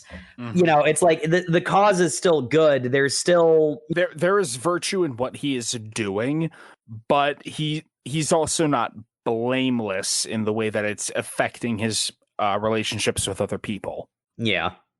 And like the big takeaway from that is he's like, I didn't think about Kei at all on that walk home after I got broken up with. And then when he finally gets home, he's just like, I still haven't received a message back from that like Ajinn rights group I signed up for. No one's contacted me from the organization. And at some point in his walk, he'd been handed a missing persons poster, and he just is looking at it going like, I didn't even acknowledge I was holding this missing persons poster, but like this person and countless others need help too, and they don't come back to life when they die. Maybe all of this work I'm doing is misplaced. It is an interesting meditation on the concept of activism, because who are the acceptable losses when you have limited resources? There you go. Thank you, Jake. And like his limited resources, I'm just one person. What do I do? I am one high schooler. Like he doesn't even have resources. He has time. Yeah. And it's the catch-22 of I'm just one person. What can I do? Well, you're one person. If you join with other people, then you're part of a tidal wave. And yeah, but then we cut over to the government. And this is the part where I was like, wait a minute. Really? It really freaked me out when he was signing up for this website, because I'm like, dude, you know that has to be monitored. Especially when they like go back to he's like, oh, I haven't heard a response. It's not just monitored. It's not just monitored. The website was a plant by the government to find people who had Ajinn sympathies. That's so dumb. It's a psyop. Was the website a plant, or they say they were monitoring a website that popped up and then they were like discommunicating people was their whole thing, I thought. Oh, Sure, maybe. either way. That's why no one was getting responses, because they were just blocking email communication between the people who have like gone to that group. Because what they're doing is inherent. They're not just removing the site because that's obvious. They're disconnecting the community from even forming. Which I agree, Jacob. That's an insane amount of resources the shadow government must have. But like, whatever. That's more reasonable than Then like I've created a fake psyop. Like they're allowing people to congregate and then get disenfranchised because it looks like no one's interested. Yeah. So literally using like the psychology of, I guess this isn't, a thing. Because you really don't need incredibly hard power because there's only 47 Ajinn in the world. That's such an insanely small minority that like... it's worth noting there's definitely more than 47 they're not telling 47 about. Known. Yeah, but it's still an insanely small number, yes. It's important from the public perception. Oh, yeah, okay, true. Like someone trying to start an activist cause going like, oh, well, there's only 47 people affected by this. Also, the fact that they're immortal makes it really hard to sympathize with them for a lot of things. Like, yeah, because it's kind of like, it gives no, this perception there's an unlimited amount of time to deal with the problem. Yeah. What's that one Ursula K. Le Guin novel? The one about those. The one about the child that suffers every possible pain and indignity for the paradise. Oh, those that walked away. Hold on, I'll find the actual. Yeah, it's those that walked away from something. I forget the noun, but people. If it's like if one death is a tragedy, what are 1,000 deaths? It's like if one person being subjected to infinite torture is a tragedy, what's 47? Yeah, and like I think that's actually a really good comparison, Sam, because the entire like philosophical point of that novel is people realizing that like this sacrifice is doing so much good. They realize it would be a net negative to stop it, but they wish to no longer participate in it because they are like, they can't be a part of it. They know that putting a stop to it would do infinitely more harm, so they're not going to do that. They're just removing themselves from the equation, which is what happens with his classmate. Is just like, I can't do anything. This really isn't that big a deal in the grand scheme of things, and I've already personally lost a lot going through with this. If I can morally and emotionally divorce myself from it, I can accept a shocking amount. Yeah, and like I really like this vignette with his friend because it really sets up like how the government has all of this power. Because like you've got these people who were like in the beginning, you're like, oh, it's sure is weird that all these people are so like gung ho on let's capture these people and get money for them. But then like it's just so easy to dehumanize them because like there's the inherent jealousy of they're never going to die. So many things people can suffer from are just not relevant to them. Yeah, like you could be sick and then you're just like, well, hey, this is only one lifetime that I have to deal with this. Yeah, it plays into the human tendency to think in extremes. It's like, well, did they die? If you're alive, that it's sort of a perversion of optimism. It's like if you're alive, then your situation can get better because you're alive too. They're immortal, so the problems that they're dealing with can be solved later. You have an unlimited amount of time to solve the issue. You kick the can down the road. Meanwhile, this 5-year-old girl that's been missing needs to be found within 3 days. That's the thing with the scene is he looks at that missing persons poster and he's like, I didn't even care about this person. Why do I care about this other person? Because I know them? What a terrible thing to base my morality off of. And then like that's just a normal philosophical question about like why does a person I have a personal connection to matter more than another person? This is a person I personally know who's immortal. Like yeah, and it's this entire morass of philosophical and moral questioning. Because it's like, why does the person that you personally know is better? I don't know, maybe because the human mind can only keep 100 names and faces straight at once. Everyone beyond that is just a blur. Yeah, but that's faulty human wiring, Sam. That's not an issue of morality. That's just that's arbitrary hardware restrictions. Like that's not exactly. And it's it's a question that cannot possibly have a clean answer to it, and that's what makes it so captivating. So anyway, after this, we go back to Kei being tortured for seemingly no reason. I really like this though, because this scene where he's like being like maliciously tortured, we see behind like the black glass, there's a group of like business people and government officials going like, yeah, keep torturing him. Maybe he'll have that cool ghost thing come out and then we can prove they exist. It's looking right at you. Yeah, do it. Yeah, prove you have a ghost thing. Yeah. Yeah. They're like, well, if he's a variant, surely he must display his variant powers when we push him to the edge of sanity. Well, because what the shadow government is doing is they've told these surgeons to be as cruel as possible because it's for some test. And these people were just following orders. So they do like just straight up torture for no reason. Like they're not getting information. Fargo that whole thing. But like there is no reason for this other than cruelty. And they're just like, well, that's what the boss said to do. It's that social experiment about push the button, it will cause an electric shock to increase over time. You know, when do people stop hitting the button if an authority figure tells them to keep going? Yeah, the Milgram experiment. Thank you for knowing the name of it. Well, see, Jacob, some of us are intellectuals. Fair. Meanwhile, Hat is buying guns from criminals. I love this because Hat, It's so good. he buys guns from criminals with organs he's harvested from his own body. That's so good because it's again a moment of the manga drip feeding you how the Ajinn work with the logical extension of, okay, so you can regenerate. What does that mean? And we learn here that it means that individual organs can exist beyond you when you complete your regeneration, and you're not a starfish. You're not going to grow an entirely new being from a severed limb. Is this also when they establish what happens with severed limbs that are still like partially connected as they get like rematerialized into the body? They tease it. Yeah. They kind of over the prologue chapter, they really go into it. It's like things have to be a certain distance away to not rematerialize, but Yeah. I forget where that happens. It was a bonus for one of the volumes. 9, I believe. And it's more of an example of Hat just being incredibly cynical.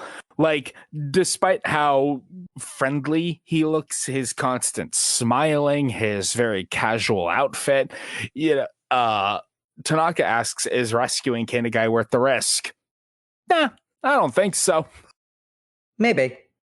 We'll see. Just a big smile on his face as he slams the trunk down on the military cash he's got. I got other things I want to pick up, but we'll see if that kid's had enough time in the oven. Like, And we just get Hat and Tanaka strapped to the gills.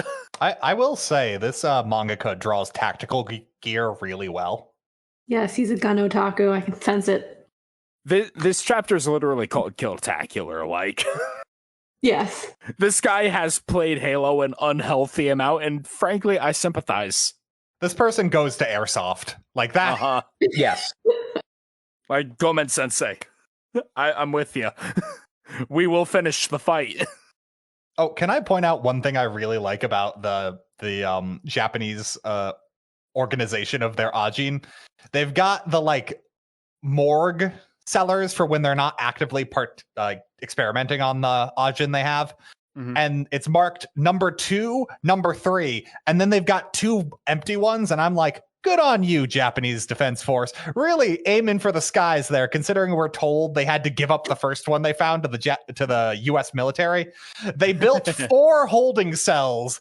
Instead of just building each holding cell as they need it, they're like, nah, let's just build a bank of 4 right next to each other. Well, you see, they had a deal. You just They only build them in sets of 4. Yeah. That was the military contractor coming in, going like, that's how it I only comes. make things in sets of 4. It's a metaphor or something. Also, that's the other thing is Ajinn are no. It's not public knowledge that the ghosts have superpowers. So it's just like, yeah, no, they just go in a regular holding cell. It's fine. Like, ugh. I love it.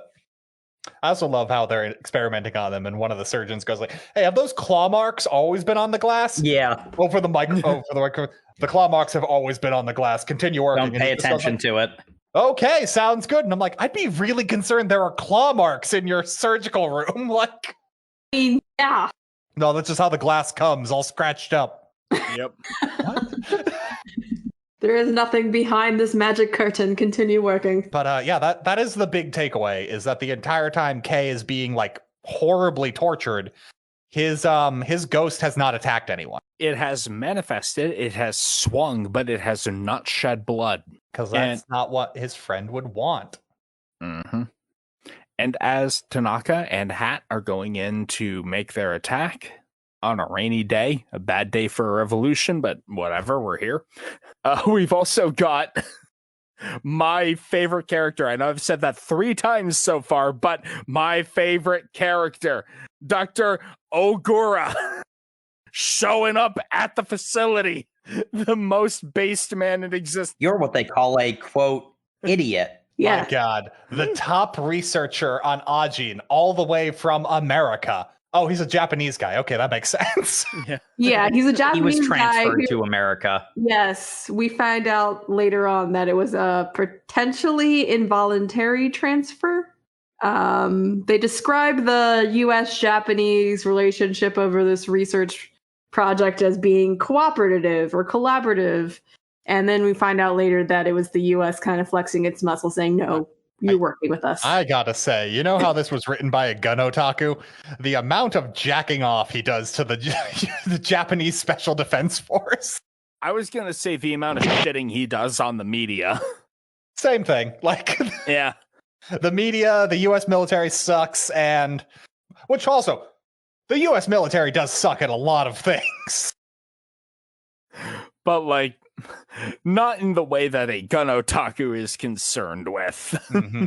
But yeah, so we get this dude's just flipping everybody off. He's like the main scientist in a 90s movie going like, you don't understand. Science isn't done in a pristine laboratory. It's done on the field. With your heart. He really does feel like the off his rails guy that is the only one who really understands what's going on here. And he shows up in the middle of this terrorist attack. Like, we have the video feed from the security office of the security office going, we're under attack. We've been breached. There's gunfire. A man wearing a hat has broken in. And then he gets shot in the head and Hat appears. And it's like, obviously we're reading a translation here, but I just know in my heart that if we were reading the original Japanese, Hat throwing up the peace sign to the camera in that security office is going moshimash. Oh man, I do love Dr. Ogura in here. Has a great scene with one of the military guys because they're talking about Kei's ghost, and they're just like, "Well, I don't see anything. Are you saying it's some kind of spiritual phenomenon?" And he goes like, no, that's fucking stupid. It's obviously just made of matter that allows light to pass through it at 100% efficiency. Nothing supernatural here, buddy. Right. What you described was supernatural. Yes. Obviously, this guy is a hat-tipping atheist who has tipped his hat so far he's gone up his own ass. Are you saying the nature of the soul is real, sir? No, I said nothing like that. But I'm saying that it is. Because the black ghosts are souls. We haven't quite gotten to it yet, but we've got a prologue chapter of an incident with another Ajinn. The first Ajinn the first variant, I think, that showed up in Japan. Yeah, we've gotten that scene mentioned by name as that character's name incident, where basically the Shinya Nakamura incident. They killed an Ajinn and it went really bad because what happened was it basically just murdered everybody in a giant explosion of ghosts. Mm-hmm. So in case you're wondering why they don't just pop Nagai in the head and then take his corpse somewhere, that's why. Well, more so because his corpse immediately comes back to life. So there is also that. There's also that. It's why they don't just fill him so full of bullets and then capture him while he's reforming. Mm-hmm. But during our 0.5 chapter, the prologue, we get the Nakamura incident, which involves a guy who gets in a bad motorcycle crash. He wakes up after it, realizing, holy, I'm in Ajinn. I don't want to get captured. It's basically the entire plot we've had so far condensed into one. And his friend is there for him, but his friend gets shot by the government and killed because they're much more violent in these early days. They want to just capture the Ajinn by any manner that they can. Yeah, the government agent is dressed like an Italian mobster. He's You a really yakuza. He's a yakuza. And yeah, actually, I think the guy is a criminal who's going to sell to the government, but it's a little ambiguous there. He does talk as if he has the authority of the Special Defense Force. That's true too. But as Nakamura's friend dies, a black ghost manifests saying, "Shinya, run," repeating his last words. And it's at that point that Shinya freaks out because his friend is dead, and a bunch of black ghosts manifest at the sound of his scream and murder all of the government agents. There's a great moment of the last guy is like, "This is such a great discovery. I'll get promoted." Mm-hmm. That's some copium right there. Exactly. So this is where my idea that the black ghosts and the demi-humans are a scientific manifestation of the soul comes from, because we had it pointed out earlier that the Ajinn regenerate around a core, and a core that is not specified. It is a point of their body that they rebuild around. And also, these black ghosts manifest out of the Ajinn when they die, and not even necessarily when they die, when there is death present. Because there is a black ghost that manifests at the dog's funeral, and when Nakamura's friend is shot. These black ghosts are invisible to humans in most circumstances, are visible to the Ajinn. It seems that the Ajinn have some sort of mutation, I'm not really sure, that makes it that they can perceive light refracted off of the matter that composes the soul. I'm still kind of spitballing here based on what we're given, but the other thing that's kind of important is the malnutrition is brought up as a thing that kills them, and they can recover from it. Where do the materials come from? You can't just make potassium, but they do somehow. So it's like, are the black ghosts a byproduct of converting energy to matter? Are they the soul manifest? Are they... I don't know. But it's some sort of otherwise ineffable spiritual nature rendered into matter. And we don't get the answers in our reading, but I'm very interested. Yeah. It's definitely doing something with that. Absolutely. I rambled a lot. Let's get back to the plot. I was about to say, the one problem I had with your entire thing was the dog probably died before its funeral, but... Well, there's the emotion of death. Yeah. I think that's closer to it, but... Yeah. I like physical proof of the soul by mining the very Ethereum from the air itself. Yes. Yeah, because it's the emotion of the kids burying the dog. And in the moment where we see a human witnessing a black ghost, it is being hunted. It is the malice that is present. I think this is also when we get told that Kei's ghost seems to have more agency than others they've seen. Because Hat breaks Kei out of the ice box, basically. Oh, and it's such a good scene because he basically hops up immediately. He's just like, "Oh, geez, thanks for the save, buddy." And then we just see Hat go, "Well, shit, the kid failed. Well, I'm here anyway. Might as well finish. Yeah. He's not red in tooth and claw like I wanted. I mean, I understand his idea of like, I guess, what is his objective to be success? His entire plan is not entirely materialized. I know he's trying Murder to all humans. Is it murder all humans? He wants to radicalize another Ajinn into anti-human sentiment. He wants a soldier because he's planning to fight a war. But it's interesting. It's like, is his objective the annihilation of humanity, or is it equality, or is it what? Well, here's the thing, Jay. It's amazing. When you read narratives, sometimes they have conclusions. You're so mean. I mean, we don't know that is left vague for revelations to happen, but like dramatic purposes. You can assume based on what he is right now, he does have anti-human sentiments because the world has not been kind to Tanaka. We actually don't know anything about him, but yeah, we get a lot of revolutionary sentiment where, like, during the whole him attacking the security booth, he's like, Ajinn rights are going to see a sea change. It's like, okay, you're fighting for equality or supremacy. We don't really know. He's also performing to a camera at that moment. Yeah. What we do know is he shoots a lot of people. Even people who are surrendering.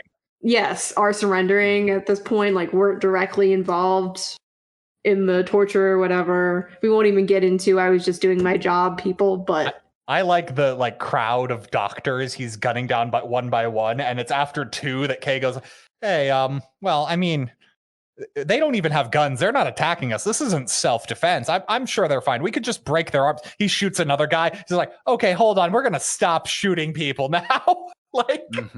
He's very calm about this. Yeah, he just likes to murder. Also, we've talked a lot about the mangaka being a gun otaku. I think the panel that illustrates that best is when Hat is, 1v12ing a bunch of guards, and he cuts his own arm off because, he got shot in the arm with a tranquilizer, shoots himself in the head so that he gets the regeneration going. And just the silhouette of him rising back up to continue gun firing, where the gun is just his dick. Yeah. Like that shadow, man. That scene's so good because the fight choreography is amazing because his entire time he cut off the arm. So he knows he can't use his rifle until he goes for a revive, but he's not going to do a revive before he needs it because that leaves him like a split second of being open.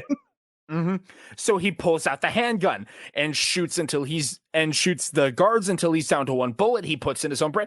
Like, it's a really, really well choreographed gunfight. I'm just razzing this one panel for the phallic imagery, but it is so good. But yeah, we cut back to where we were, which was the whole, hey, don't kill these people. And Kei basically has like a crisis of faith here. He runs off with the 2 the 2 surgeons with him. One of them's very apologetic and the other one's kind of a dick, but like he's like, okay, these people are giving up, we're not going to kill them, like they're not a threat to us. I'm kind of drawing the line at unnecessary murder here. And Hat's just like, nope, we're killing everybody. I'm gonna radicalize you if it's the death of me. And he's like, a gunfight, and he's just like, hey, I'm gonna sacrifice myself because I can't die, so I'm gonna be a distraction. You guys run, and then as payment, you just tell me what the route out of here is. And as if Hat could hear that, he's just like, hey, kid, by the way, we can die. You still gonna give up your life for them? It's like, what do you mean? You know how we keep mentioning like a Ship of Theseus thing about what happens when your head gets cut off and you regen? Turns out, if you hold your head, I can make you watch your body form a new head, and then your head dies. Oh. Yeah, that was very, very deep. I also really like how this plays into the Nakamura incident, because one of the things that we didn't mention was the reason that the Ajinn hunters found him. He thought he had cleaned up all the evidence from that scene. The thing he didn't consider was that his helmet had his severed head in it. Yes. And so Nakamura is forced to look upon his own severed head still in the helmet and has this crisis of faith, which is what summons all the ghosts. Also, notably, it's when he screams that the black ghosts appear. Something about the voice is weird that paralyzes people. I'm just saying, maybe the voice speaks to the soul, and so people freeze up when their souls go into some sort of catatonic shock from the screaming or respond to it in some way, but the free ghosts of the dead just come running. I do like that. They describe like what's happening with the scream or the voice is like just a prey reaction to a natural predator of humanity. Mm-hmm. Yeah. Which, you know, They reference tonic immobility as if anyone has any idea what the hell that is.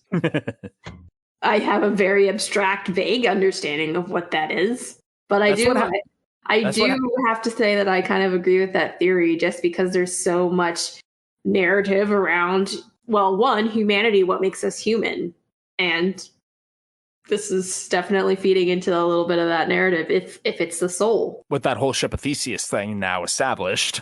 Yeah, and that's really cool because the main character from the prologue chapter has like a whole, oh god, am I even the same person? Meanwhile, Kei's like, oh, so I can actually die. I guess my body would still live on, but am I the same person? And I'm like, that's really cool. But if your body's completely regenerating your brain, that means there's some part of you where your brain is actually living. Like, yeah.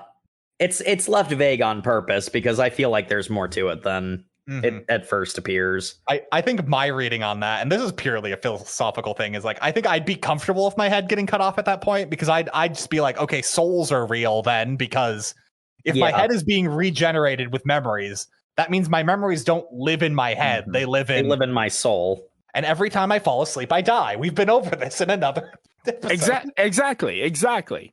It's like, okay, so the Star Trek beam me up suicide box thing has been answered, kind of. It's been answered in the show, in that it literally just makes copies of people when it messes up. Like, tangent, but Star Trek Enterprise has some of the laziest like justification for that. There's the guy who invented warp technology, and they're talking to him, and they're just like, yeah, wow, this is really cool. We could get this all on all the ships in Starfleet. And he's just like, you wouldn't believe what I had to tell those dang liberals on the planet. They're worried that it would just copy people. It doesn't do that. The soul, or like the integrity of the human being has been proven time and time again. And I'm like, you're just kind of telling people that, like, hey, here's a concern we have. Don't worry about it. Was this like scientist response? Oh, that was a weird tangent, but we'll move on. We shall, because now Nagai is determined to protect the researchers, the one guy who's kind of a dick and the one guy who's kind of sympathetic. Because that's the big thing. He is told explicitly, you are not immortal. You can actually die. You are risking something by doing this. And he's just like, still gonna do it. I still have a lot less to risk than these two because they only have the one shot in life. Yeah. I have whatever is living inside my head as a life. Like, I'm risking less than they would be. Yeah. And I really like this is where we get into the real, like, exploiting the mechanics of how Ajinn work for the mind games thing. And it's what Platinum End wishes it was. It really... Man, you hit the nail on the head with that one. Because Hat is coming around to just go full decapitator mode. And it's like, I see the guy's fingers there. He didn't hide them behind the bookshelf. Those fingers are severed. Oh, that means that and the guy is dropping down from the top of the bookshelf onto him. But Hat anticipated this, so he shoves his kukri up through his own armpit in order to impale the guy and then throw him back. It is such a dynamic fight. I also love that Ajinn's bodies are apparently made of Play-Doh. Yeah. The pain tolerance of these characters, after we had emphasized so heavily that pain is still a thing for them. Well, I would understand Kei's. They have been... Kei had gone through a bunch of torture and would have higher pain tolerance, yes. I think their pain... Yeah, he spent 10 days getting constantly murdered.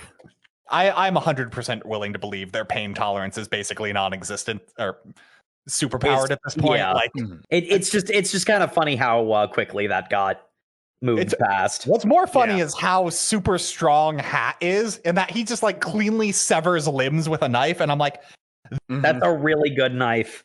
it's a really good knife, and I'm sure there's probably some like nonsense about how because his pain tolerance is so high, he can just ignore buildup of lactic acid and stuff. Like, Yeah. something that doesn't actually work, but I'm sure is like the pseudoscience Justification. Yeah. So it's like he can push past human limits because he doesn't feel pain stopping him from the adrenaline response thing. Yeah, he can give 110% because he doesn't care if his arm explodes. It's like partly the fact that he has like a kukri. It's also just like, I will constantly go as hard as I possibly can because I can just shoot myself in the head and reset to perfect. Oh, yeah. But yeah, this fight's really cool. Yeah, it's a We also get Kei's ghost saves him by taking off Hat's arm, but it also clips him too, which he's none too pleased about. Yeah, This is where it's it had been hinted before, but this is where it's stated outright that his ghost is weirdly autonomous. Yeah, Is this also where Hat reveals, like, I don't think he says it outright, but I think it's a thought bubble where he's just like, the kid failed, but the reason I still invested in him was because like something was weird about how he failed. Yes, Yeah. he says that there's something like fundamentally off about this guy, and he's like morbidly intrigued about what that could be, which kind of like leans into, I don't want to say ironically, but it's kind of funny how the humans want to use the Ajinn and the Ajinn want to use the Ajinn, because all of this is just like, this is really an interesting science experiment. Or we just torture humans to death. It's fine. Yeah. Meanwhile, we cut to the surgeons who have been escaping, and the one who's not a giant douche has grabbed a marker and is paying his debt, going like, "Hey, we said we'd help him." He's just like, "He's just a monster. Why are we helping him?" It's like, because we said, dude. And he's drawing a line out to the like way to get out. And the guy who's a douche with him just goes like, "Oh, no, they're just going to follow the line and kill you. I'm going to hide in the supply closet." Yeah, yes, because no one has thought of this before. And then we find out that these ghosts, unsurprisingly, can act as snipers on behalf of their main, these controller. ghosts can wield guns. Yes, And they also have very cool mouths. they do. Yeah, because what happens is now that he's aware that the people got away and the ghost distracted him, Kei runs off after the line. Hat kind of like slowly chases after him and passes by this broom closet. And the guy's just like, "Oh, good." They pass by. And then the door opens and it's Hat's ghost, who has a snake for a head. A very, very detailed snake mouth. And says something along the lines of, the ghost can feel emotions, especially incredibly strong ones, and this one is full of malice. I love killing things. It's like humans can see the ghosts during powerful, when the ghosts have powerful emotions aimed at the humans. And in this case, it's malice. Oh. And then that dude's eaten by a snake mouth because it's cool. It's very cool. And one of the things that I like is we have a brief interlude with Dr. Ogura, who is trying to explain more to the Colonel about how the Ajinn work. And he's like, "Hey, why do humans eat oranges? What the hell is that? It's because we don't generate vitamin C ourselves, forehead." So, why do the Ajinn generate vitamins when they die of deficiency? It's because they can. So, is it really so insane that they can generate new matter in the form of these IBMs, which is the American designation? That's what the much cooler U.S. military calls them. My favorite panel of Dr. Ogura is when one of the like crotchety old Japanese scientists is berating him for being, I guess, it's just like, for having these ideas. Yeah. Yes, you were considered such a hack that you were driven out of that no one took you seriously. And Ogura just kind of points at him and goes, "In Japan." It's like, you are the worst pirate I've ever heard of, but you have heard of me. I'm just saying, I'm Mr. Worldwide. I'm international, friend. But yeah, the big final confrontation is a rainy rooftop scene for maximum ambiance. Especially because what we find out is when Kei gets up there, the surgeon had been waiting for him by the like emergency fire escape at the top of the building. And he's just like, why did you wait for me? He's just like, because you needed help and people help each other when they need help. Oh my God, no, don't do the voice. This surgeon's so helpful. I'm just a good old country boy. Oh my God. I would have a beer with him. I would have never, do not trust. Anyway, back to the actual manga. The whole time he's just like, yeah, no, I just genuinely want to help you. I feel bad for your situation. I knew what we were doing was wrong, but this really was like a come to Jesus moment. I realized I need to help you because you can probably get away. Like I was going to take you on a car, but we'll figure it out. You need to escape. And this is when we get like the almost a twist, but kind of like just a revelation here. Kei goes, How are you doing this? And he's just like, what? Helping people? What do you mean? I was like, no, how do you feel empathy? Mm-hmm. Like, I genuinely don't understand how to care about you. Like, and I feel like this is kind of a culmination because obviously kind of the fact that he kind of is able to articulate the sentiments so directly kind of makes me think that he's been ruminating over this for like years and years. And then he's like, I feel like this person would be the best person to ask. I mean, he doesn't personally know me and all this other stuff, but he's like, yeah, how do you do that? I've always been wondered that, like how? I've just been taking social cues and kind of working off of that. But I mean, I think it's especially because this is a complete stranger who's risking so much to help him for seemingly no reason. He's just like, I understand like friendship. I understand family. I understand those concepts, but here you are just doing a completely selfless thing. And I just don't understand that. Like, this is a safe place to ask those questions. Of like, how? Except it's objectively not safe. There is a gunman. Bursts onto the roof and starts gatting. The dude gets like shot, the surgeon gets shot and falls to the ground. And Kei just kind of has like a switch go in his brain going like, oh, well, he's dead. Well, time to leave. I guess there's no reason. Oh, he's still alive? Well, better try and save him. And like, we suddenly get like very much more like depth into viewing Kei as a character because you realize a lot of where his selfless kind of what in like a different manga would be like shonen heroism is really just kind of pragmatic, like what makes me look the best. Yeah.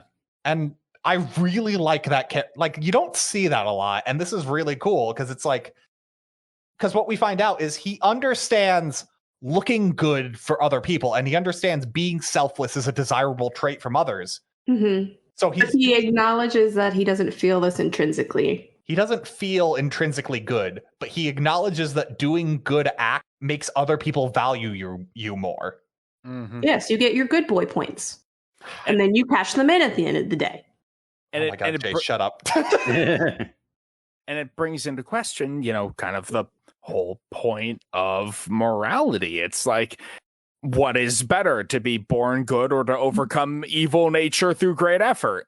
Oh, don't get me started on the like nature of performative ethics. I love that kind of nonsense of like, what's the difference between being a good person because you like being perceived as a good person and just genuinely feeling good? From an outside perspective, literally nothing like that.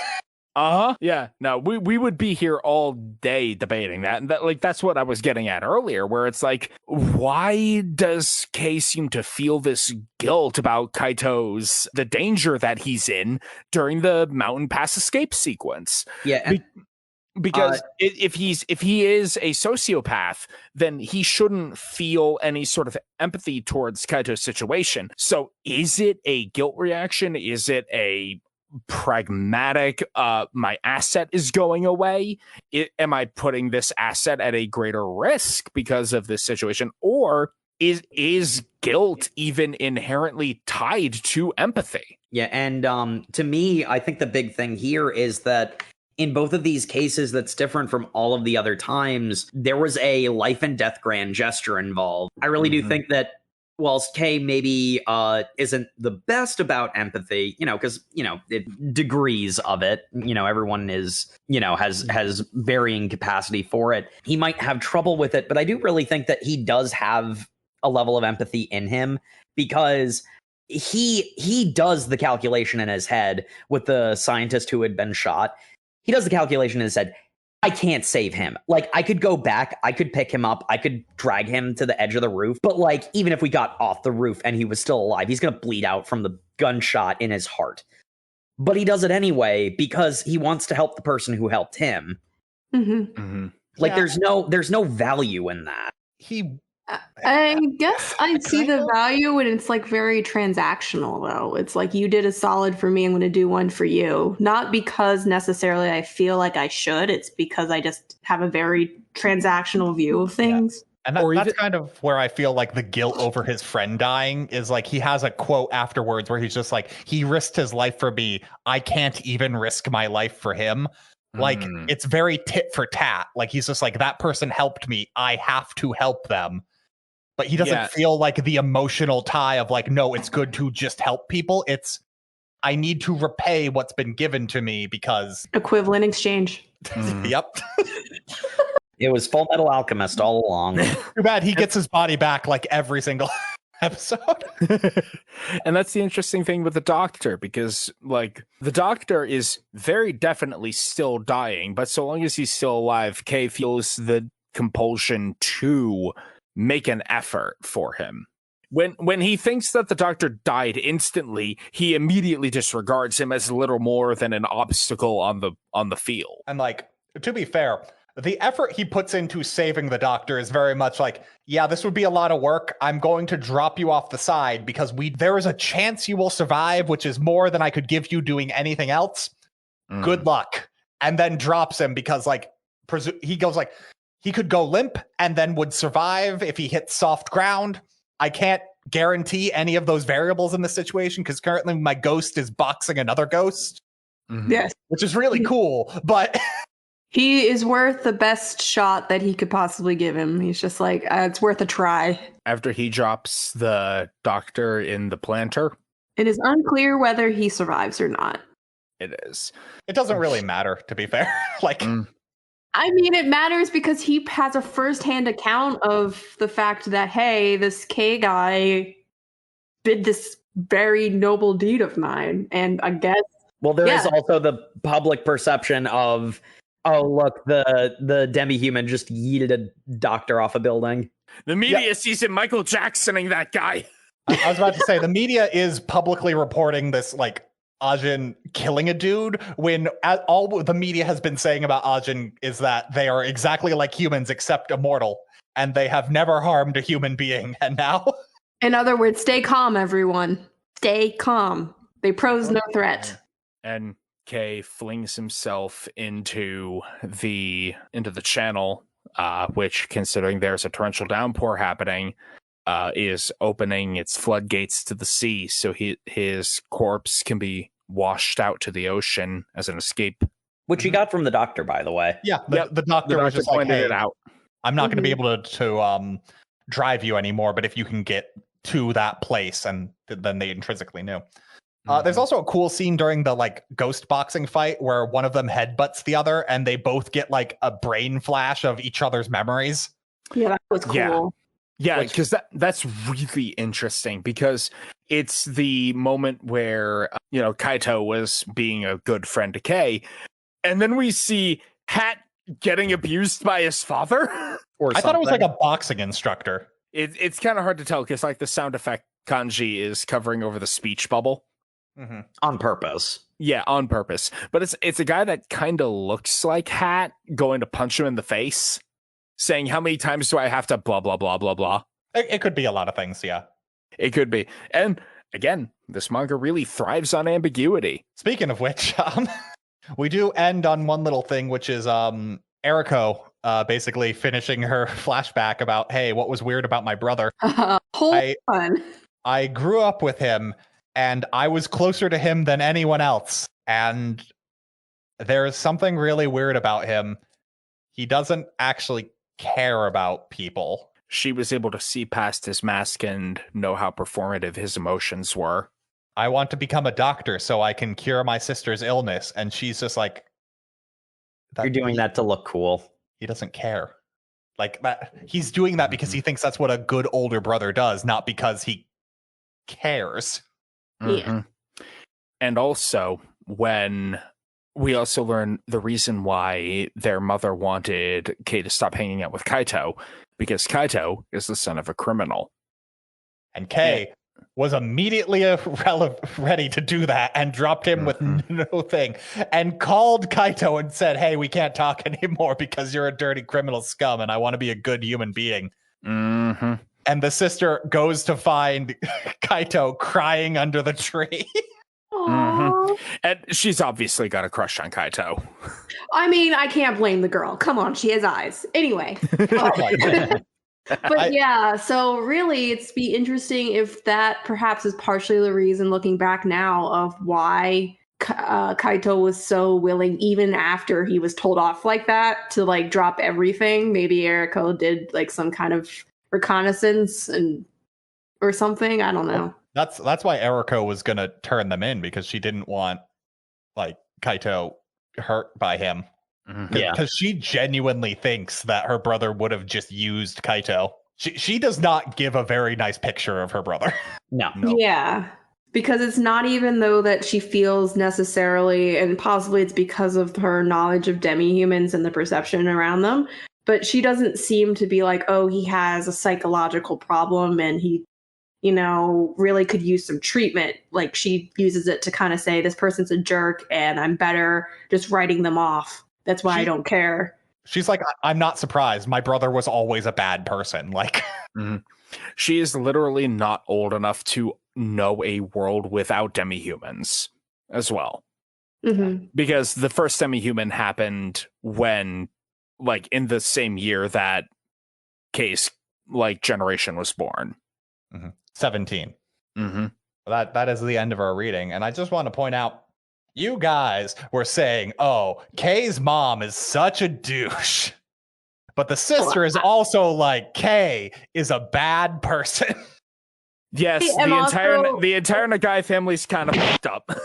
I'm also able to put myself with the situational context surrounding all of this as to why they would feel the reason it's better to just detach.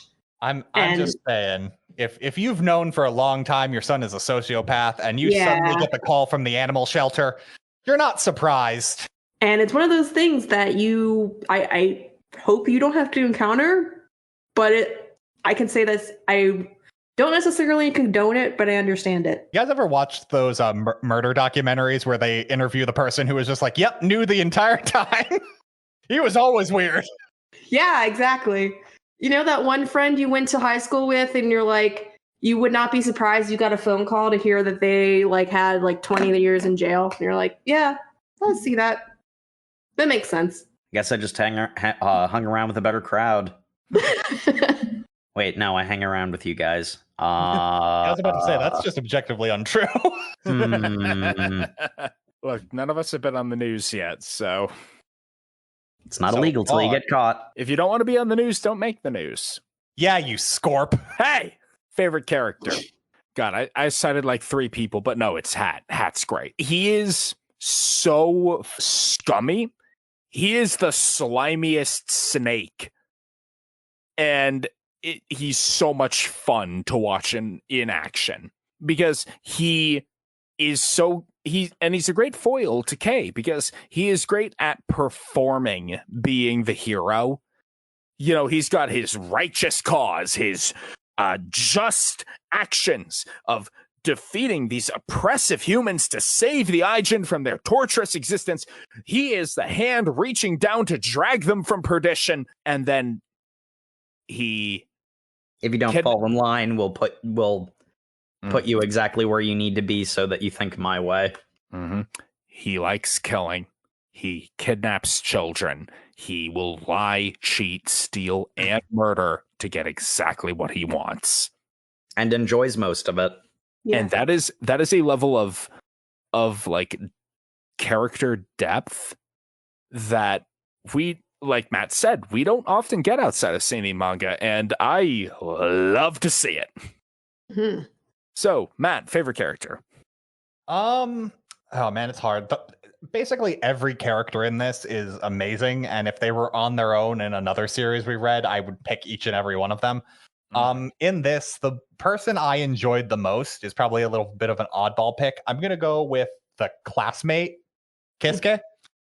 Just because his entire like mini arc, like even if they don't ever come back to him, just paints a picture of how the world works that like I really enjoyed. Like there was a nice little philosophical bit in there about like the matter of one life compared to why don't you help all these people or help people who don't, like it was literally putting a value on how much helping someone is and like just trying to do a good thing costs people.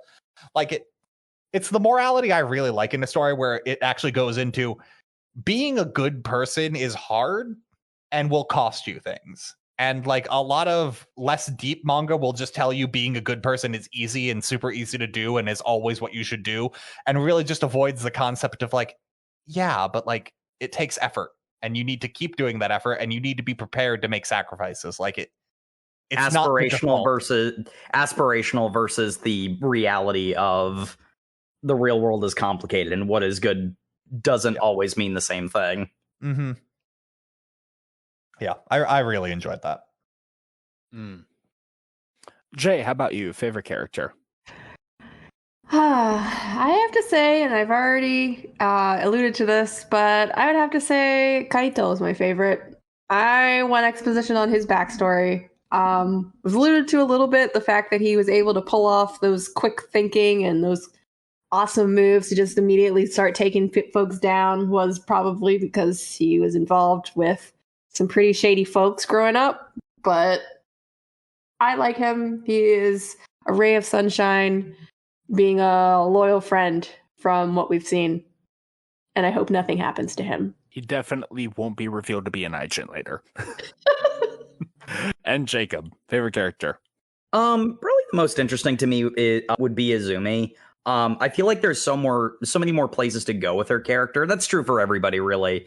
But having the Ajinn on the government side and having her decide where her loyalties lie is an interesting plot line. I like how we all had distinctive answers and excellent reasons for all of them. I like how Jacob didn't name 4 characters. Well, I mean, I would, but... So, what are the Black Ghosts? Stroke general plot predictions, because I feel like those are fairly tied together. Yeah. Again, I think they're souls. They're human souls, and some mutation has allowed a select group of people that have a mutation to see the light refracted off of the matter that manifests the soul. So the thought I had, and this isn't substantiated by a lot, so I don't have a lot of stock in this theory, and I know Ajinn means something in Japanese, but I immediately thought of with these like dark creatures that like they give you the thing you want, but not necessarily in the way that you want it. Very monkey's paw, here's the thing you asked for. It made me think of the Jinn. If you swap out the A, it becomes Jinn, the original Genie. concept behind genies, the folklore behind genies. So my immediate thought was, it has something to do with some kind of wish-granting power that's being unwillingly bestowed on people. But in all honesty, Sam's spiel on the soul makes way more sense given what we've seen so far. So I'd bet on his horse rather than mine. Yeah, I think I don't go as far as it like being the soul manifested. I think it might be like strong emotional connections, and like emotional results have probably like a physical effect that's just naked to the human eye. And those are stored in like a core that is like someone's heart. And that those memories are what creates the Ajinn. Like they're a manifestation of these like deep emotional connections. And that could be why the voice has a lesser effect on people that the Ajinn has an emotional attachment to. Yeah. And that's also like when someone died, it's the grief that's manifesting into a spirit rather than like their soul actually leaving their body. That works too. Yeah. But there is so little to go on for this. Like, there is a lot of ground left to cover. I mean, did you already cover the fact that it seems like these ghosts seem to harbor the immediate emotions of, do we call them their host? They do just kind of ramble. There is the whole thing about how Kei has a whole thing where he seems to be wearing a mask and he's hiding like his violent impulses, and his Ajinn is like more openly realistic and kind of has like a vindictive attitude towards Kei. Yeah. Because like the whole thing that Hat was looking for is just the memories he has of just like, I'm going to kill them. It'd be easier if we just broke their arms. Like just the casual violence and just disregard for people is the real Kei, and it's leaking out through his Ajinn, and like the human version of him is constantly like trying to push those feelings down and not acknowledging they are genuine to him. I think there's probably also something to do with how the Ajinn are represented as like humanoid bodies with like a face missing in the shape of a mask, and how Kei is referred to as wearing a mask is probably also something to do with that, and how Hat, who's more in tune with himself, his Ajinn has more of a defined face. Like he's more realistic to who he is. Yeah, it's got a clearly shaped like head. I'm sure there's something there. And that head has a snake mouth. Because it's cool. Yep. Forked tongue, long fangs. Yep. He's the devil. So, would you continue reading? Honestly, it was hard to stop. If we didn't have to start the recording session, I would be like a dozen chapters further in already.